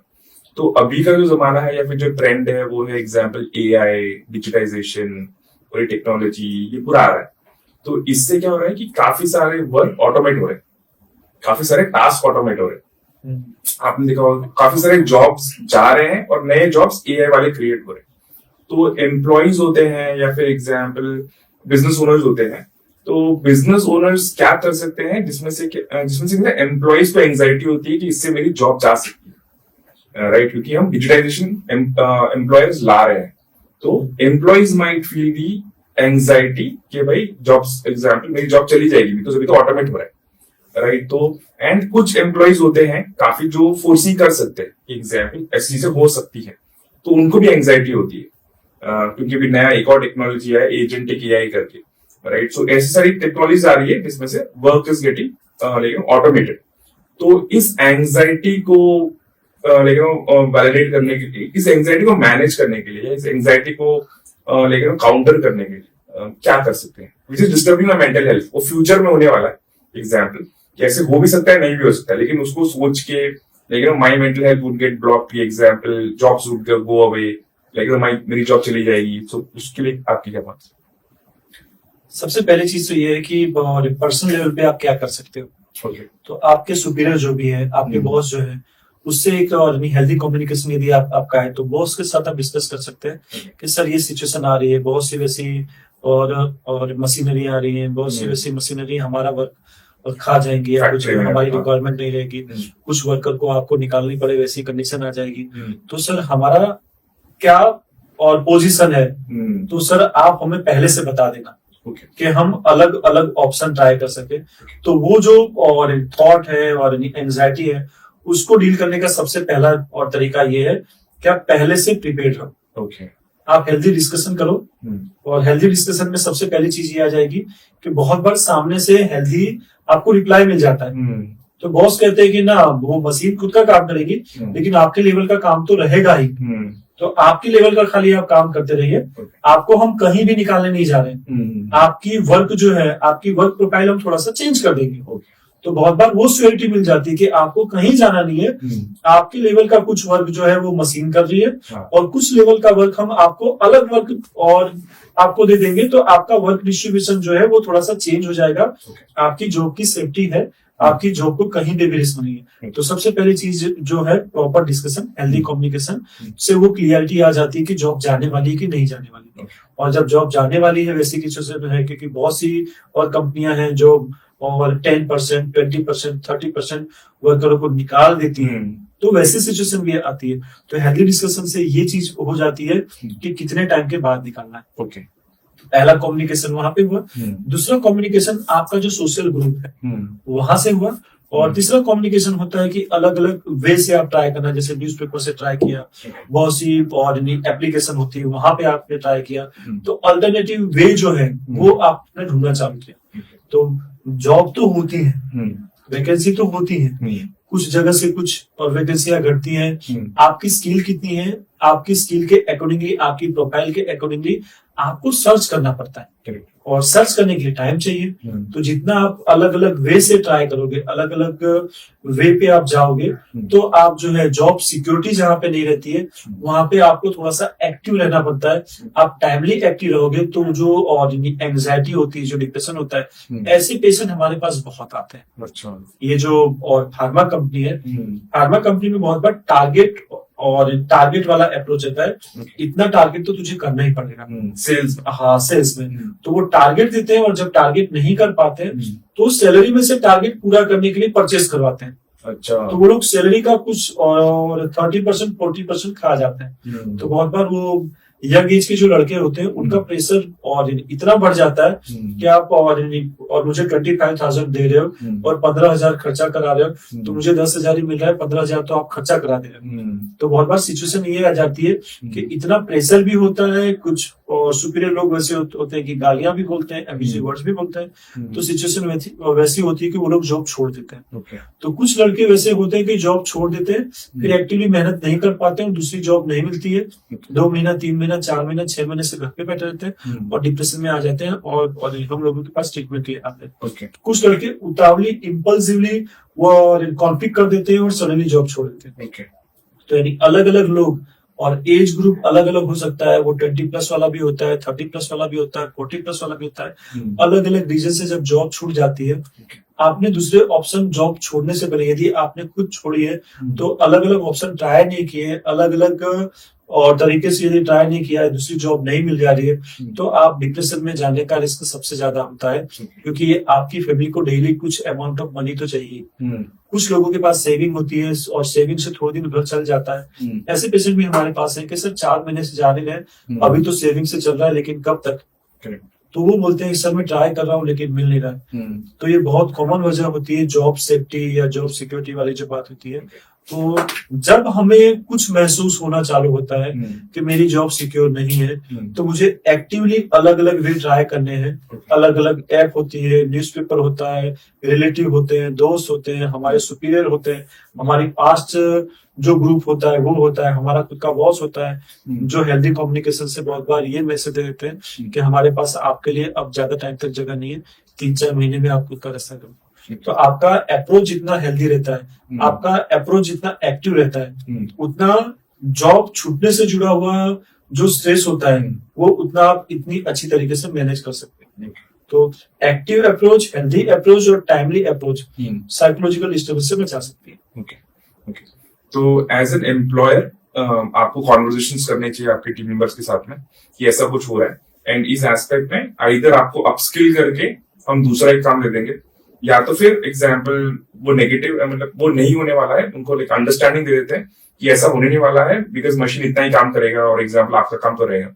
एंड अगर इसकी सिचुएशन में कि भाई एग्जाम्पल 100% काम जाने वाला है, देन प्रायर नोटिस उनको हेल्प करता है प्रिपेयर करने के लिए। दैट इज द पर्सपेक्टिव जो मुझे समझ में आया। बहुत सी कंपनियां वैसी होती हैं, बहुत सी जगह वैसी होती है कि जहाँ पे रेगुलर ट्रेनिंग की जाती है, स्किल को समय के साथ इंप्रूव करने का मौका दिया जाता है। तो वैसी जगह पे हेल्दी वर्किंग एनवायरनमेंट भी होता है, हेल्दी कम्युनिकेशन भी होता है और बॉस के साइड से जो ट्रेनिंग होती है, बॉस के साइड से जो स्किल और अप करने के लिए जो और यानी मैनेजमेंट रहता है, उसका हमेशा कंपनी की वैल्यूएशन पे इफेक्ट पॉजिटिवली आता है। कंपनी ग्रो भी करती है और वर्कर भी हेल्दीली, हैप्पीली और सेफली लंबे टाइम तक मैं यहाँ पे रह सकता हूँ। वैसी और क्या बोलते हैं, माइंडसेट के साथ वहां पे वर्क करते हैं, तो वहां पे वर्किंग एनवायरनमेंट हमेशा पॉजिटिव बना रहता है। तो ये दोनों साइड का अप्रोच है कि बॉस के साइड का भी ये अप्रोच होना चाहिए कि टाइम टू टाइम ट्रेनिंग होना, टाइम टू टाइम कम्युनिकेशन होना, टाइम टू टाइम कुछ स्किल सिखाना, या टाइम टू टाइम और क्या प्रॉब्लम्स आ रही है वर्किंग एनवायरनमेंट में। क्योंकि जो और आईटी फील्ड और ये सब जगह है, यहाँ पे इतनी ज्यादा प्रॉब्लम नहीं आती है।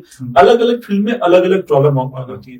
जहाँ पे मशीनरी से जुड़ी और चीजें हैं, जहाँ पे ये कपड़ा है, जहाँ पे क्लीनिंग से जुड़ा हुआ काम है, जहाँ केमिकल से जुड़ा काम है, अलग अलग जगह पे अलग अलग प्रॉब्लम्स आती हैं। कुछ कंपनियां, कुछ जगह वैसी होती है, बहुत कंजेस्टेड जगह पे होती हैं, वहां पे जो केमिकल होता है, नाक के पर्दे जो होते हैं उसमें होल हो जाते हैं, बहुत सी और फिजिकल प्रॉब्लम आ जाती है। तो वो वर्कर से यदि आप डिस्कस करेंगे कि आपको प्रॉब्लम क्या आ रही है, तो वर्कर के लेवल की प्रॉब्लम को यदि आप टाइमली मैनेज करें कि प्रॉपर वेंटिलेशन हो रहा है, तो वेंटिलेशन से लेके अलग अलग कॉन्फ्लिक्ट से लेके अलग अलग पॉलिटिक्स से लेके यदि हेल्दी कम्युनिकेशन, हेल्दी एनवायरनमेंट यदि मेंटेन किया जाएगा, तो आपको मालूम पड़ेगा, आप सिचुएशन को टाइमली डील करते रहोगे, तो हेल्दी एनवायरनमेंट में हमेशा आउटपुट ज्यादा मिलता है। जॉब सेफ्टी, सिक्योरिटी और इंटरनल कम्युनिकेशन तो फायदा रहता ही है। तो जितना हेल्दी एनवायरनमेंट रहता है, आउटपुट हमेशा अच्छा आता है। तो इस पे वर्क और सभी को करना चाहिए, दोनों साइड से करना चाहिए।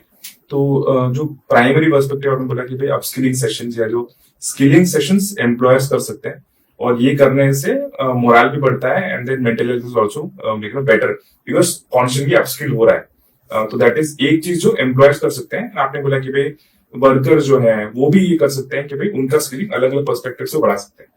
अभी जो बीच के लोग रह गए वो है मैनेजर्स, एग्जाम्पल जो मैनेज कर रहे हैं एक टीम को, राइट। जो अलग अलग टीम को मैनेज करें, ना वो ओनर्स हैं ना वो एम्प्लॉइज हैं, but they are the management part of it, या वो मैनेजर्स हैं, वो एक बंच ऑफ टीम को मैनेज कर रहे हैं। तो अभी के एस्पेक्ट्स में वो लोग अपनी टीम को मेंटल हेल्थ के लिए कैसे उनको बेटर कर सकते हैं? उनके पास वो फुल कंट्रोल भी नहीं है, उनके वो बीच में फंसे। तो ये लोग क्या कर सकते हैं? जो मैनेजर की सिचुएशन रहती है वो बहुत खराब रहती है, और मैनेजर को दोनों लेवल पे वर्क करना रहता है। हाँ। मैनेजर को नीचे के लेवल पे भी मैनेज करना होता है, मैनेजर को ऊपर के लेवल पे। यदि मैनेजर का दोनों साइड का कम्युनिकेशन अच्छा है, मैनेजर यदि दोनों साइड के मैसेज पॉजिटिवली कन्वे कर रहा है, तो मैनेजर की सिचुएशन अच्छी रहती है। नहीं तो मैनेजर की सिचुएशन बहुत खराब रहती है। रिसेंटली और अच्छी पोस्ट पे, मैनेजर वाली पोस्ट पे और कच्छ में किसी कंपनी में एक पर्सन गए। अब वो पर्सन के साथ ये हुआ कि उन्होंने वर्करों साइड ज्यादा ध्यान दिया और वर्किंग एनवायरनमेंट को सुधारने के लिए बहुत ट्राई किया। वर्किंग एनवायरनमेंट को सुधारने के लिए ट्राई किया, वो कैंटीन से लेके वर्किंग एनवायरनमेंट से लेके हर छोटी छोटी चीजों से जुड़ी चीजें वर्करों से पूछते थे और वो चीजों को सुधारते थे। तो कुछ चीजों में वो और बॉस से डिस्कस भी नहीं किए और वो अपने लेवल पे एक्शन कर लिए और वो बॉस को अच्छी नहीं लगी और बॉस ने उनको निकल जाने को पाया। एनवायरनमेंट सुधारने की कोशिश कर रहे थे और कहीं ना कहीं वो बोले थे, सर मैं पॉजिटिवली, मेरे आने के बाद कंपनी प्रॉफिट में आई, कंपनी का प्रॉफिट बढ़ा, वर्क एनवायरनमेंट सुधरा, सब चीजें अच्छी हो रही हैं, लेकिन तुम बॉस बन जाओगे, तुम हमसे कम्युनिकेट करो और ना करो और सब डिसीजन लेने लग जाओगे, ये चीज गलत है, तुम तुम्हारी मनमानी चलाओगे, ये हमें पसंद नहीं है, ये कंपनी तुम्हारे तरीके से नहीं चलेगी और ये कंपनी को तुम्हारी जरूरत भी नहीं है। तुम और अननेसेसरी खर्चे कर रहे हो जो हमको सहन शक्ति के बाहर है। हमें और हमारी कंपनी को आपकी जरूरत नहीं है, आप चाहिए। तो बहुत बार ये सिचुएशन आ जाती है कि हम एक डायरेक्शन में सोचने लग जाते हैं और दूसरा डायरेक्शन कहीं ना कहीं डिससेटिस्फाई हो जाता है। तो हमें ऐसा बैलेंस बनाना है, जो मैनेजर का जो काम रहता है दोनों साइड का बैलेंस बनाना है। और कभी एक साइड का बैलेंस डिस्टर्ब हो जाता है तो बहुत बार वो सिचुएशन, बहुत बार मैनेजर लोग जो होते हैं कि बॉस का गुस्सा मैनेजर पे आया और मैनेजर ने फिर वर्करों पे गुस्सा करना, यानी न वो ये साइड मैनेज कर पा रहा है न ये और वो साइड मैनेज कर रहा है। तो ऐसे मैनेजरों में बहुत बार साइकोलॉजिकल जो डिस्टर्बेंस होते हैं बहुत ही कॉमन रहते हैं। वो इमोशनल स्टेट को मैनेज ना करने के कारण डिप्रेशन में और एंग्जाइटी में जाते हैं। जिसकी मैं बात कर रहा था वो गवर्नमेंट सर्वेंट थे, रिटायर होके किसी कंपनी में गए और अच्छे पैकेज पे गए, लेकिन वहां से फायर होने के बाद वो डिप्रेशन और स्लीप डिस्टर्बेंस के लिए मेडिसिन के लिए मेरी जरूरत है। ओके। तो बहुत बार ये सिचुएशन आ जाती है कि हमारे साथ जो हो रहा है ना, हम सिचुएशन को मैनेज कर पा रहे हैं, जो हमारे भीतर चल रहा है उसको भी मैनेज नहीं कर पाते, तो साइकोलॉजिकल डिस्टर्बेंस आ सकता है। तो मैनेजर के लेवल पे सबसे बेस्ट चीज ये है कि आप और ना ये साइड ना ये साइड, बीच का हेल्दी रास्ता जो निकालना होता है। कभी सिचुएशन वैसी हो जाती है कि सब चीज आप और ये लोगों को भी सेटिस्फाई नहीं कर पाते, यानी नीचे के लोगों को भी सेटिस्फाई नहीं कर पाते और ऊपर के लोगों को भी सेटिस्फाई नहीं कर सकते। तो एक्टिव हेल्दी डिस्कशन के साथ वो रास्ता निकाला जाता है कि और यदि सेटिस्फाई ना कर सको कोई बात नहीं, कोई बीच का रास्ता निकालते हैं। तो मैनेजर जितना एक्टिवली और दोनों साइड की सिचुएशन को समझता है, हेल्दी कम्युनिकेशन करता है और एक बीच का रास्ता निकालता है, तो भी सिचुएशन संभल जाती है और सब लोग विन विन सिचुएशन में आ जाते हैं जब बीच का रास्ता निकलता है। तो अभी हम जो सॉल्यूशंस की बात कर रहे हैं कि एग्जाम्पल कैसे कैसे मेंटल हेल्थ को आप काउंटर कर सकते हैं, जैसे हमने डिस्कस किया कि लेकिन जो ओनर्स हैं तो वो कॉन्वर्सेशन शुरू कर सकते हैं एम्प्लॉयज के साथ में, जो मैनेजर्स हैं वो उनको दोनों तरफ करना है, उनको ओनर्स की तरफ भी करना है और उनको उनकी टीम के साथ भी करना है और एकदम बैलेंस करना है इमोशंस या फिर कॉन्वर्सेशंस एंड एवरीथिंग। तो जो एम्प्लॉयज है तो इसमें दो तरह के एम्प्लॉयज हो गए, एग्जाम्पल ये ब्लू कलर एम्प्लॉयज हो गए जो वर्कर्स है, राइट, और जो व्हाइट कलर एम्प्लॉयज हो गए जो ऑफिस में बैठते हैं, आईटी ऑफिस में बैठते हैं या फिर अलग ऑफिस में बैठते हैं। तो ये जो दो कैटेगरी के वर्कर्स है ये अपनी मेंटल हेल्थ के लिए एवरीडे क्या कर सकते हैं या फिर क्या क्या चीजें हैं डेली, मंथली, ईयरली, ऐसी क्या चीजें हैं जो एक व्हाइट कलर एम्प्लॉय जो ऑफिस में बैठे कर सकता है और जो ब्लू कलर एम्प्लॉय जो लेबर है, वर्कर है, वो क्या कर सकता है, ड्राइवर है। सभी के लिए एक ही चीज है कि रेगुलर इंटरवल पे ब्रेक जरूरी है डे टू डे के लिए। जैसे आज मैं हेल्दी नहीं वर्क करूं उसके लिए मुझे रेगुलर इंटरवल पे ब्रेक चाहिए। यदि कहीं पे भी आप जॉब कर रहे हैं जैसे आप ब्रेक यानी और बीच में जैसे और टी ब्रेक हुआ या कोई ब्रेक हुआ, जैसे आप ड्राइविंग कर रहे हैं तो 2 या 3 घंटे के बाद आप ब्रेक लेते हैं, आप कुछ न कुछ खा पी लेते हैं और 5 से 20 मिनट का रेस्ट लेके फिर चालू कर देते हैं। रेगुलर इंटरवल पे ब्रेक चाहिए। हमको अच्छी लगे वैसी एक्टिविटी, अलग अलग लोगों को अलग अलग एक्टिविटी में, कुछ लोगों को लाइट म्यूजिक सुनने का शौक होता है, कुछ लोगों को जो चीजें अच्छी लगती हैं हमें प्लेजर दिलाए वैसी एक्टिविटी हम कर सकते हैं बीच के फ्री टाइम में। वो 5-5 मिनट, 10-10 मिनट या 15 मिनट का ब्रेक हो सकता है, हर 1 या 2 या 3 घंटे पे ले सकते हैं। तो हमें कौन सी चीजें अच्छी लगती हैं वो रेगुलर इंटरवल पे टी ब्रेक या कोई भी ब्रेक ले सकते हैं। दूसरा कि रिलैक्सेशन से जुड़ी हुई जो जो एक्टिविटी हमें अच्छी लगती है वो हमारे 8 घंटे के वर्क के बाद हम घर पे भी जाके कर सकते हैं। रेगुलर एक्सरसाइज है, वॉकिंग है, फिर बाद में छोटी मोटी बच्चों के साथ कोई गेम खेलना है, जो जो चीजें मूड को रिलैक्स कर सके, जो जो और चीजें माइंड सेट को चेंज कर सकते हैं, पूरे दिन की और टायर्डनेस को निकाल सके। ऐसी अलग अलग लोगों में अलग अलग एक्टिविटियां होती हैं। हमें हमारी एक्टिविटी को हम जो बचपन से आज तक करते हुए हैं हमें रिकॉल करना है। जो जो एक्टिविटी हमें और इंटरेस्टिंग लगती थी वैसी एक्टिविटियां हम बीच बीच में कर सकते हैं। और जैसे और बात हुई कि चलना और कसरत करना, योगा करना, ये सब चीजों का भी सहारा ले सकते हैं। ये सब चीजें और फिजिकल और मेंटल हेल्थ दोनों को सुधारने के लिए बहुत है। बच्चों के साथ टाइम स्पेंड करना और फैमिली के जो बाकी के लोग हैं वो लोगों के साथ टाइम स्पेंड करना, छोटी मोटी गेम करना, छोटी मोटी अलग अलग चीजें परचेज करना, वो बहुत से रास्ते अलग है। तो अलग अलग रिलैक्सेशन टेक्निक जो होती है वो यानी अलग अलग रिलैक्सेशन दे सके वैसी एक्टिविटी जो आपको अच्छी लगती है वो सब आप कर सकते हैं। और वर्किंग आवर्स में क्या है, तो वर्किंग आवर्स में ब्रेक है, ब्रेक के दरमियान में आप कुछ भी चीजें जो कुछ भी और फिजिकल टायर्डनेस है तो रेस्ट मिल जाता है, और कुछ कंटाला आ रहा है कुछ आ रहा है तो आप फिर से रिफ्रेश फील कर सके, इसके लिए कुछ खा सकते हैं। तो आपने शेयर किया कि मतलब ब्रेक्स होनी चाहिए एंड ब्रेक्स में उसमें आप ऐसी चीजें कीजिए जिसमें that gives you pleasure, right. तो एंड वो ऐसी भी चीजें वो जो ऑफिस में भी हो सकती है एंड देन घर के एनवायरनमेंट में हो सकती है। तो इससे कॉन्स्टेंटली चीजें चलती रहेंगी तो माइंड इज नॉट स्टक, एक जगह पे स्टक नहीं है may be. And physical activity से और example you will feel more energised. लेकिन तो मेरे एस्पेक्ट में वन ऑफ द थिंग्स जो मैं करता हूँ एग्जाम्पल लाइक, सो मैं मेरे माइंड में बहुत थॉट्स चलते रहते हैं एग्जाम्पल, तो मैंने जर्नलिंग स्टार्ट किया ऑलमोस्ट 1.5 तो and it gives me lot of perspective. Like journaling से I am able to write down everything, तो मेरा माइंड ब्लैंक ही रहता है most of the time. So journaling and mental health की क्या है, are there any things that you feel journaling से एडवांटेजेस हैं या फिर what is your perspective on journaling? आपने चालू किया तो आप क्या फील करते हैं, आपको क्या फायदे हुए? तो मुझे एक्चुअली कैसा है कि व्हेन आई डू जर्नलिंग तो माइंड एग्जाम्पल फ्लटर्ड है तो morning I do morning journaling. So morning example उठने के बाद में I write it down. So whatever is in my thought, तो पुराने दिन का थॉट्स में सारा लिख देता हूँ कि this is how I felt. It's more on emotion than on task. तो this how I felt, this how the whole thing was, ऐसा रहा पूरा दिन. And then I start writing for today.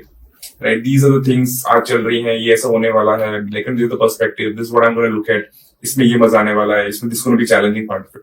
तो मैं सिर्फ लिख देता हूँ. तो लिखने से मैं रिफ्लेक्ट तो कभी करता नहीं, उस पेज पे वापस आता नहीं हूँ, बट मेरा माइंड डीक्लटर हो जाता है. So I feel good in terms of my mind space with journaling. So that has helped me. And I do meditation also. So मैं वो 15 मिनट का मेडिटेशन कर लेता हूँ, तो थॉट्स को मतलब होल्ड नहीं करना, ये नहीं करना, but you can see the thoughts going and passing. तो एक फीलिंग आ जाती है इन द प्रेजेंट वाला part. So that also gives me a good high. आप आपकी लाइफ से कितना सेटिस्फाइड है, ये चीजें और उस पर डिपेंडेंट है. यदि आप लाइफ से बहुत और सेटिस्फाइड नहीं है, आपकी लाइफ बहुत डिस्टर्बेंस में चल रही है, तो ये लिखने वाली हैबिट बहुत कम रखनी चाहिए. और इमोशनल कंटेंट बहुत कम लिखनी चाहिए. यदि आपकी लाइफ में ट्रॉमेटिक फेज चल रहा है 2 महीने से 3 महीने से 6 महीने से, तो ये जो कंटेंट जो आपने और इमोशनल कंटेंट लिखा हुआ है, और सबसे ज्यादा डिस्टर्बेंस होता है और इमोशन से जुड़ा हुआ कंटेंट. यदि इमोशनल कंटेंट आपने लिखा हुआ है और यदि वो लिखने के बाद आपने फिर से देखने की हैबिट रखी हुई है. कुछ लोग जैसे आप बोल रहे हो कि लिख के भूल जाते हो, जिंदगी में कभी भी वो चीज को टच नहीं करते, लेकिन कुछ लोग लिखने के साथ वो चीजों को रखते हैं. 2 महीने पहले लिखी हुई डायरी और 6 महीने पहले लिखी हुई डायरी या साल भर पहले लिखी हुई डायरी. जब आपको ट्रॉमा होता है, जब आप ट्रॉमा को डील नहीं कर पा रहे हो, जब आप यानी लोनलीनेस में जा रहे हैं, तो हमारे कंटेंट जब हम देखते हैं तो आपने इमोशनल कंटेंट ही लिखे हुए हैं, वो रीट्रोमेटाइज करता है. वो ट्रॉमा का लेवल इतना हाई कर देता है, जो सुसाइडल अटेम्प्ट जो होते हैं ऐसी सिचुएशन में ज्यादा होते हैं. तो लाइफ से जुड़ी नेगेटिव चीजों को ना लिखें, वो सबसे बेस्ट रहता है. नेगेटिव मटेरियल कभी भी लिखना नहीं चाहिए. मेरी जो थिंकिंग है, सब लोगों का पर्सपेक्टिव अलग अलग हो, सब लोगों की लाइफ की सिचुएशन अलग अलग है. कुछ लोगों की लाइफ की सिचुएशन बहुत नेगेटिव नहीं रहते हैं, बहुत से ट्रॉमा लाइफ में नहीं आते, तो कुछ नेगेटिव चीजें लिखते हैं, लेकिन उसको ज्यादा प्रेशर के साथ वो लाइफ में कभी भी बार बार देखते नहीं है. लिख लेते लेकिन उसको ज्यादा मीनिंग नहीं देते. और दूसरी लैंग्वेज में कहें, लिखी हुई चीजों को मीनिंग देने वाले और लाइफ में ट्रॉमा ज्यादा है, ऐसी सिचुएशन वाले लोग गलतियां ज्यादा करते हैं. तो मेरे हिसाब से और यानी ज्यादा नेगेटिव इमोशनल स्टेट वाली डायरी रखनी नहीं चाहिए. आपने लिखा ठीक है, लिख के आपने इमोशंस को किसी के सामने यदि आप निकाल नहीं पा रहे हो, डायरी में लिख के निकाल दिया, लेकिन जब वो डायरी और भर जा रही है, तो और इमोशनल डायरी जो कही जाती है, इमोशनल डायरी को डस्टबिन में डाल देना है कि हमने इमोशंस को निकालने के लिए, इमोशंस को वर्ड देने के लिए लिखा. जब वो भर गई तब हमने उसको स्टोर नहीं किया, हमने डस्टबिन में डाल दिया. तो लिखिए, एक अच्छा रास्ता है कि आपके इमोशंस को आप निकाल पा रहे हो. कहीं ना कहीं आप थोड़ा और इंट्रोवर्टेड हो और इमोशंस को निकाल नहीं पा रहे हो, तो इमोशंस को निकालने के लिए लिखिए. लेकिन आप साइकोलॉजिकली कितना हेल्दी है मैं नहीं जानता, लेकिन साइकोलॉजिकली ज्यादा हेल्दी नहीं है तो मत लिखिए. बहुत हेल्दी है, सिचुएशन को मैनेज कर लिख दीजिए, लेकिन जब वो डायरी खत्म हो जाए तो उसको डस्टबिन में डालना है. उसको लाइफ में रीट्रोमेटाइज करने के लिए स्टोर करके. एंड जो सफरिंग वाला पार्ट है, that is also very interesting के जैसे आपने बोला, लेकिन तो वो सफरिंग हम ही लाते by thinking about it again and again. And जब हम सफर कर रहे हैं तो वो थोड़ा वापस रिफ्लेक्ट करके पुराने में जाके, and then you read it again, you suffer more. So suffering is again in our control, लेकिन जितना हमें सफर करना है. So perspective is okay. So okay, तो इसमें दूसरा पर्सपेक्टिव, ये हमारा जर्नलिंग वाला पर्सपेक्टिव हमने देखा.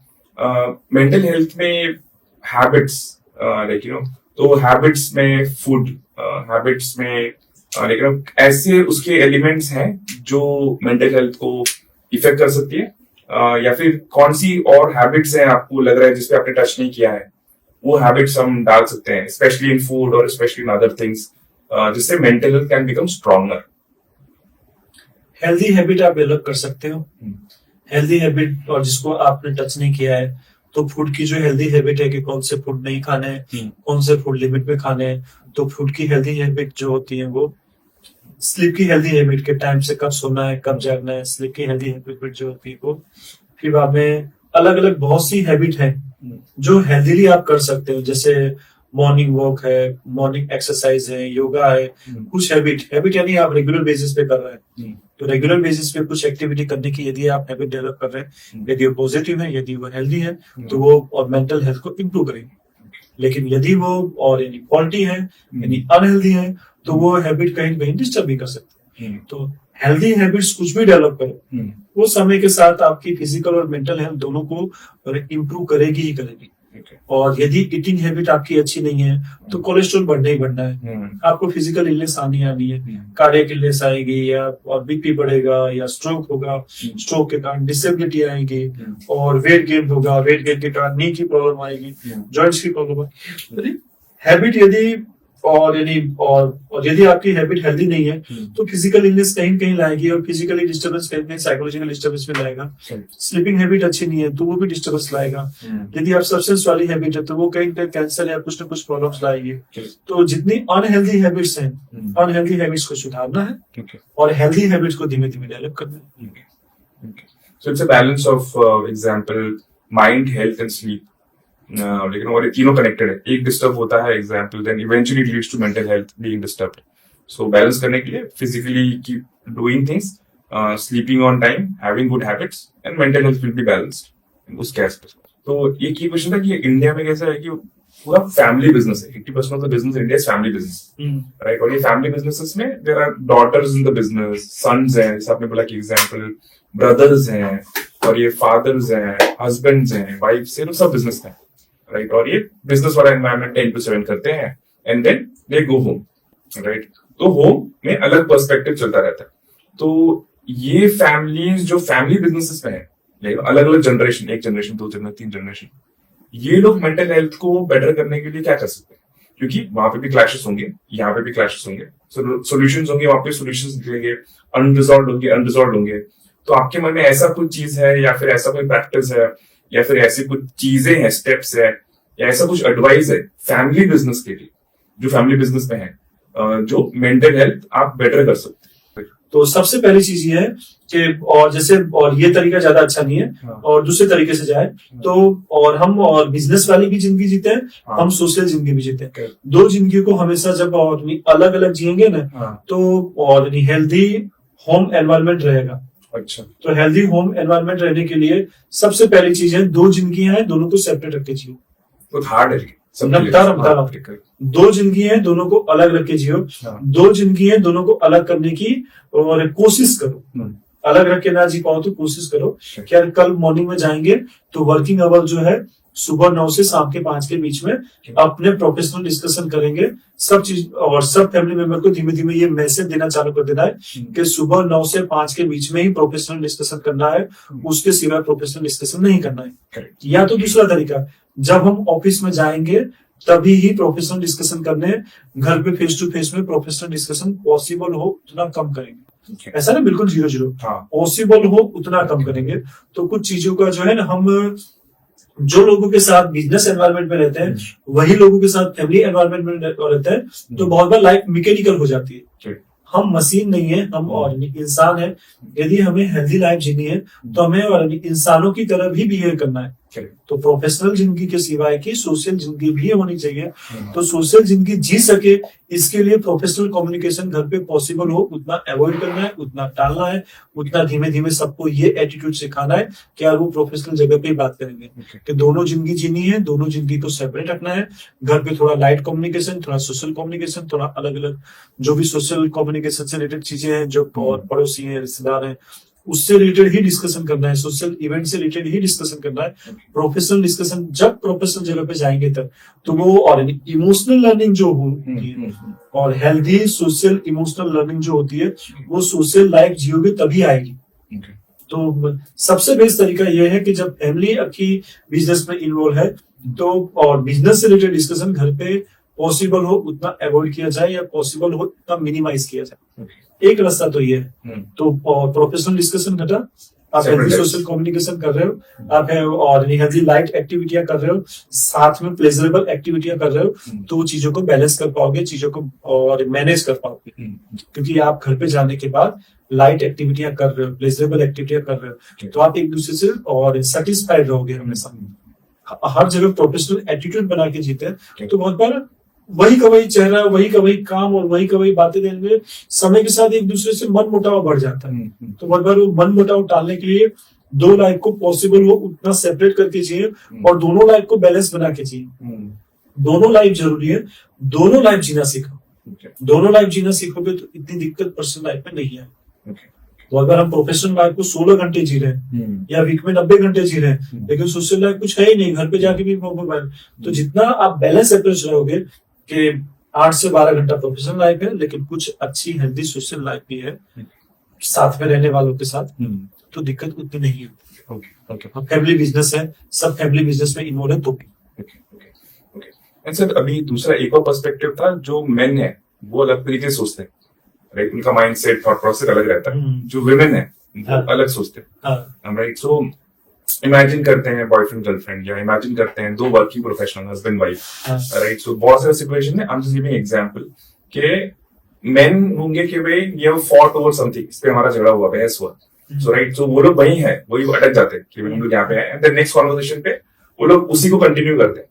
विमेन जो होते हैं, एग्जाम्पल माई लिमिटेड अंडरस्टैंडिंग, वो उनका झगड़ा हुआ तो वो रीसेट है अगले दिन, उनको उसका कोई रिकलेक्शन नहीं है and they will be talking normally, example. So men and women when they are together in terms of like when they are in a relationship or example they are married or they are business partners, right? So how can they balance being different as in a man and a woman? How can they balance each other's mental health or how can they give them strength?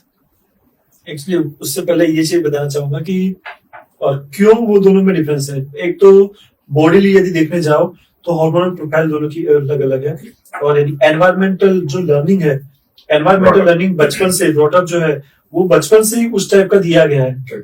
Mail को जवाबदारी लेना, pressurise करना, कुछ situation को कैसे deal करना, कुछ अलग तरीके से कि आप मेल हो आपको रोना नहीं है, आप मेल हो आपको ये नहीं करना है, आप फीमेल हो आपको ऐसे रहना है। तो जो हमारा सोशल एनवायरनमेंट है वही कुछ लर्निंग वैसी डेवलप करता है, जिसके कारण कुछ और चीजें कुछ डिफरेंस तो हमेशा रहेंगे, वो आज भी रहेंगे, चाहे साइंस में कितना भी डेवलपमेंट हो जाए वो इस कल्चर में तो रहेंगे। कल्चर और मे भी वेस्टर्न कल्चर में ये डिफरेंस कुछ कम है, यहाँ का कल्चर जब तक हमारे पे डोमिनेट है थोड़ा बहुत ये चेंजेस रहेंगे।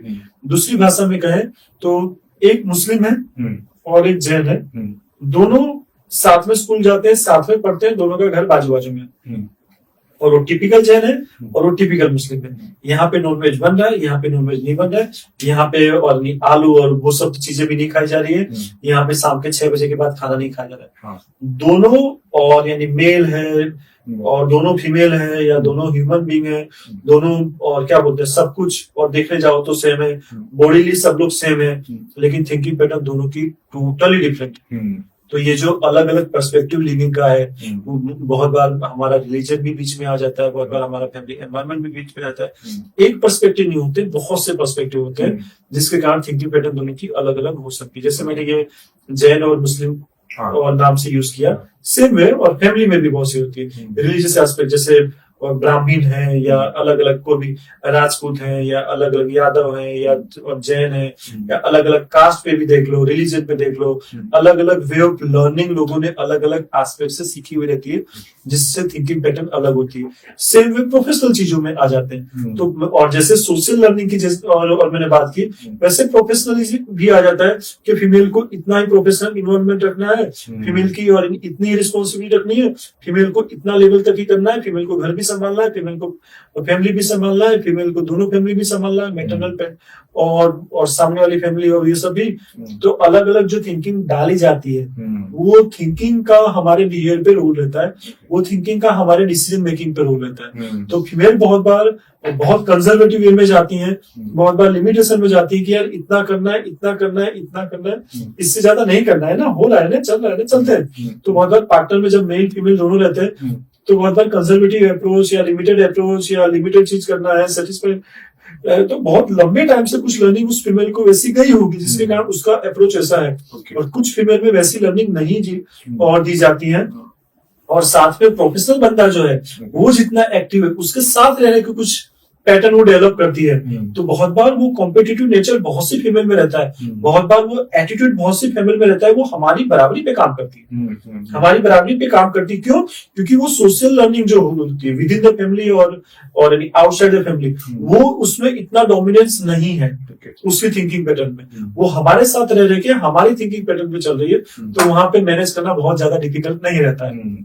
जो आपका स्पेसिफिक क्वेश्चन है वहां पे आ जाता है, तो वहां पे इतना ज्यादा और मैनेज करना डिफिकल्ट नहीं रहता है। लेकिन जहां पे उसकी और थिंकिंग में कुछ सोशल एस्पेक्ट का प्रेशर ज्यादा रहता है, कुछ लर्निंग का प्रेशर ज्यादा रहता है, तो वहां पे कुछ कॉन्फ्लिक्ट होते रहते हैं, जिसे हमें हमारी और क्या बोलते हैं स्किल से हेल्थीली समय के साथ मैनेज करना है कि हम पार्टनर से और दोनों के तरीके अलग अलग है, कोई बात नहीं, अपने शांति से और सिचुएशन को हैंडल करते रहेंगे, अपने एक दूसरे को ब्लेम नहीं करेंगे, अपने एक दूसरे को क्रिटिसाइज नहीं करेंगे। चलो ठीक है, आप आपके अप्रोच से कुछ चीजों को मैनेज करिए, मैं मेरे अप्रोच से फिर वर्क का डिस्ट्रीब्यूशन कर दिया, ये 3 डिपार्टमेंट आप संभालिए, ये 4 डिपार्टमेंट मैं संभालता हूँ, अपने अपने तरीके से हैंडल करते हैं, एक दूसरे को ब्लेम नहीं करना, एक दूसरे को क्रिटिसाइज नहीं करना। अलग अलग बहुत से अप्रोच रहते हैं जिससे और यानी वर्किंग एनवायरमेंट हेल्दी रहे और ज्यादा दिक्कत ना आए। और थिंकिंग पैटर्न आप बदल सको वैसा जरूरी नहीं है। थिंकिंग पैटर्न में आप सजेशन दे सकते हो, बदल नहीं सकते। मेरा दोस्त जैन है, मैं और वेज नॉनवेज दोनों खाता हूँ, और कोई भी कास्ट से या कोई भी कम्युनिटी से हूँ, जैसे भी हूँ, मैं दोनों खा रहा हूँ। मेरा दोस्त जैन है, मैं रोज जाके बोल रहा हूँ कि दुनिया खाती है और बहुत से देश में खाते हैं, वीवीआईपी लोग खाते हैं, नॉनवेज से नुकसान नहीं है। मैं मेरी थिंकिंग पैटर्न इंपोज करने का ट्राई करूँ और भीतर डालने का ट्राई करूँ, तो मेरे बोलने से वो अपना धर्म नहीं छोड़ देगा। उसकी थिंकिंग पैटर्न क्लियर है कि जीव हत्या है, पाप है, खराब है, गलत है, वो नहीं खाएगा। जैसे मैं शुद्ध शाकाहारी हूँ, मैंने कभी कुछ नहीं खाया, आप सब कुछ खाते हो, आप ट्राई कर लो। और मैं वर्ड से बोलता हूँ कि आप 100 साल भी ट्राई कर लो तो भी आप मुझे नॉनवेज नहीं खिला सकते, क्योंकि मेरी थिंकिंग पैटर्न वो क्लियर है कि मैं क्यों खाऊं, जो चीज मुझे नहीं खानी है वो चीज मैं क्यों खाऊं। जैसे और खाने से रिलेटेड कुछ थिंकिंग पैटर्न है, वैसे लाइफ से रिलेटेड भी कुछ थिंकिंग पैटर्न रहती है। आप सजेशन दे सकते हैं, आप बाय प्रेशर किसी की थिंकिंग पैटर्न को चेंज नहीं कर सकते। तो आपके साथ जो पार्टनर है, आपके साथ जो आपका बिजनेस पार्टनर है, वो मेल है या फीमेल है, जो भी है, तो कुछ थिंकिंग पैटर्न को आप बाय प्रेशर उसके अंदर नहीं डाल सकते। तो वो हेल्दी डिस्कशन करना है, सजेशन देना है। सजेशन उसको अच्छा लगे वो फॉलो और करे, वेल एंड गुड। नहीं फॉलो कर रहा है तो उसे एक्सेप्ट करने की आप में भी टेंडेंसी होनी चाहिए कि उसकी थिंकिंग पैटर्न अलग है, मुझे अननेसेसरी कॉन्फ्लिक्ट नहीं करना है। उससे एक रास्ता बताया, उसे एक सलाह दी, वो फॉलो करे तो ठीक है, नहीं तो अल्टरनेट सजेशन को तू फॉलो कर सकता है, कोई बात नहीं। हेल्दी वे हमेशा बिजनेस में और रहना चाहिए। किसी एक की थिंकिंग को किसी एक पे थोपना नहीं होता। जो लोग थिंकिंग पैटर्न को थोपते जाते हैं, वहां हेल्दी वर्किंग एनवायरनमेंट कभी नहीं बनता, चाहे वो पार्टनर हो, चाहे वो वर्कर के साथ का। तो हेल्दी एनवायरनमेंट बनाने के लिए किसी चीजों को थोपना नहीं है, एक्टिवली अच्छे सजेशन देना है, अच्छे पैटर्न से काम करने का एक मोटिवेशन रख के वर्क करना है। तो सर, एक बुक या एक मूवी जो मेंटल हेल्थ देखते तो बहुत से, लेकिन एक बुक या एक मूवी का सजेशन नहीं दे सकते। बहुत से बुक है, बहुत से मूवी है। मेंटल इलनेस पे बहुत से बुक है, बहुत सी मूवी है जो सही में बहुत अच्छी है। जैसे स्किज़ोफ्रेनिया बीमारी पे ये द ब्यूटीफुल माइंड बहुत अच्छी मूवी थी। और भी कुछ मूवी नाम तो मुझे नहीं याद आएंगे, और सभी जगह पे बनी हुई, जैसे बॉलीवुड में भी है, टॉलीवुड में भी है, और हॉलीवुड में भी है। अलग अलग जगह पे अलग अलग थीम के साथ बहुत सी और साइकेटिक बीमारी में बहुत सी मूवी बनी है। एक बॉर्डर लाइन पर्सनैलिटी है, उस पर एक मूवी बनी हुई है, और अनकही वो मूवी भी जोरदार थी। बहुत सी वैसी मूवी किसी एक मूवी पे पूरा साइकेट्री और इलनेस को आप नहीं कर सकते। सो एक पीस ऑफ एडवाइस ऑडियंस के लिए जिससे वो मेंटल हेल्थ बेटर कर सके। हेल्दी लाइफ के लिए आपको फिजिकल हेल्थ और मेंटल हेल्थ दोनों को बैलेंस में रख के चलना है। यदि हेल्दी फिजिकल और हेल्दी मेंटल लाइफ रहेगी तभी आप अच्छी जिंदगी जी पाओगे। एक क्विक मेथड स्ट्रेस रिलीज करने की, रिलैक्सेशन टेक्निक का यूज कर सकते हो, जैसे डीप ब्रीदिंग और जो मेथड रहती है वो बहुत रैपिडली रिलीव कर सकती है। Sitting and deep breathing for 5 से 7। एक चीज जो हर आदमी सुबह को कर सकता है to have a positive day, to for balancing mental health. सुबह को तो लाइट यानी एक्सरसाइज कर सकता है, या मॉर्निंग वॉक कर सकता है, या लाइट म्यूजिक का सहारा ले सकता है। अलग अलग लोगों के लिए और चीजें डिफरेंट रहती है। स्पेसिफिकली तो क्या करूँ, मतलब फिजिकली बॉडी को एग्जाम्पल मूव कर लिया या माइंड को स्टिमुलेट कर लिया विद म्यूजिक या विद बॉडी। राइट। एक चीज जो लोग इंडिया में एक चीज जो ऐसा जो मेंटल हेल्थ के बारे में मिसअंडरस्टैंडिंग है, एक चीज में बहुत सी चीजें हैं। एक चीज आपको लग रहा है कि भाई ये सबसे ज्यादा मिसअंडरस्टैंडिंग इस टॉपिक पे है? सबसे ज्यादा मिसअंडरस्टैंडिंग और यही है कि मानसिक बीमारियां कभी ठीक नहीं होती। अच्छा। दूसरा ये रहती है कि और ये दवाइयां जो है ना, ये दवाइयां कभी छूटती नहीं है, ये दवाइयां छूटती नहीं है और ये बीमारियां ठीक नहीं होती। एक चीज एक पर्सन को जो सोचता है कि मैं लाइफ में फेल हो गया, उसका थॉट प्रोसेस है कि मैं लाइफ में फेल हो गया, एक चीज उसके लिए क्या बोल सकते हैं लग रहा हूँ, तो उसको क्या बोल सकते हैं जिससे उसकी मेंटल हेल्थ बेटर हो सकती है? उसको अल्टरनेट थॉट देने चाहिए कि आप फेल कहाँ पे हुए हो। वो रियलिटी की अवेयरनेस लाने के लिए थोड़ा सा वो थॉट के डीपर लेवल, मैं फेल हो गया हूँ लेकिन कहाँ, कौन सी जगह पे मैं फेल हुआ हूँ। चलो सब जगह पे फेल हुए हो तो धीमे धीमे वो थॉट में क्लियरिटी लाना सीखना है, थॉट की अवेयरनेस लाना है कि ओके मैं ये 2 जगह पे फेल हुआ हूँ लेकिन बाकी की जगह पर तो मैं फेल नहीं हुआ हूँ। थॉट में क्लियरिटी, थॉट में अवेयरनेस आती है तो वो पेन घट सकता है। बहुत बार हम एक सिंगल फेलियर को जनरलाइज कर देते हैं, तो सिंगल और फेलियर को जनरलाइज जो करने की हैबिट है वो बहुत बार डिप्रेशन को मिटने नहीं देती है। तो फेलियर को और स्पेसिफिकली जितना और अवेयरनेस में लाओगे कि हर जगह पे आप फेल नहीं हो, कुछ जगह पे आप सही में बहुत अच्छे थे तो वो जगह पे फोकस करना सिखाना है, तो एक पॉजिटिविटी साइड माइंड जाता है तो डिप्रेशन में से जल्दी बाहर जाता है। एक चीज जो आपको लगता है कि गवर्नमेंट कुछ चेंजेस ला सकती है to better the mental health? Government बहुत से चेंजेस ला रही है। गवर्नमेंट रिसेंटली सेंट्रल गवर्नमेंट ने एक और हेल्पलाइन चालू की है, लगभग और कितना टाइम हुआ, 1-1.5 साल जैसा हुआ, और साइकोलॉजिस्ट रखे हुए हैं, साइकियाट्रिस्ट रखे हुए हैं जो टेलीमानस करके नाम है, और वो लोग बहुत अच्छा वर्क कर रहे हैं। और गवर्नमेंट साइड से और हर डिस्ट्रिक्ट और जो और हॉस्पिटल है जहाँ पे साइकियाट्रिस्ट नहीं है वो कॉल डाइवर्ट करना या कॉल देना और वहां से कॉल ट्रांसफर हो सकते हैं। बेसिक सलाह, रूटीन जो सलाह होते हैं और रूटीन जो गाइडेंस होता है वो प्रोवाइड किया जाता है। बेसिक यानी एडवाइस देने के बाद नियर बाय डिस्ट्रिक्ट हॉस्पिटल में जाके आप ट्रीटमेंट कराइए, कुछ जरूरत पड़े तो आप वहां के डॉक्टर से कम्युनिकेट और प्रॉपर कम्युनिकेशन की जो चैनल है वो चैनल के थ्रू जाके ट्रीटमेंट कराइए। तो गवर्नमेंट बहुत से एक्टिव स्टेप रख रही है। गवर्नमेंट और डिस्ट्रिक्ट मेंटल हेल्थ प्रोग्राम चला रही है, नेशनल मेंटल हेल्थ प्रोग्राम चल रहे हैं। तो बहुत सी एक्टिविटियां वैसी हैं कि जो गवर्नमेंट और कर तो रही है लेकिन कुछ लेवल पे कुछ वीकनेसेस होती हैं। कभी ये प्रोग्राम में कुछ एक्टिविटियां होनी चाहिए जो नहीं हो पाती हैं, लेकिन गवर्नमेंट के साइड से एक्टिवली बहुत सी एक्टिविटियां की जा रही हैं।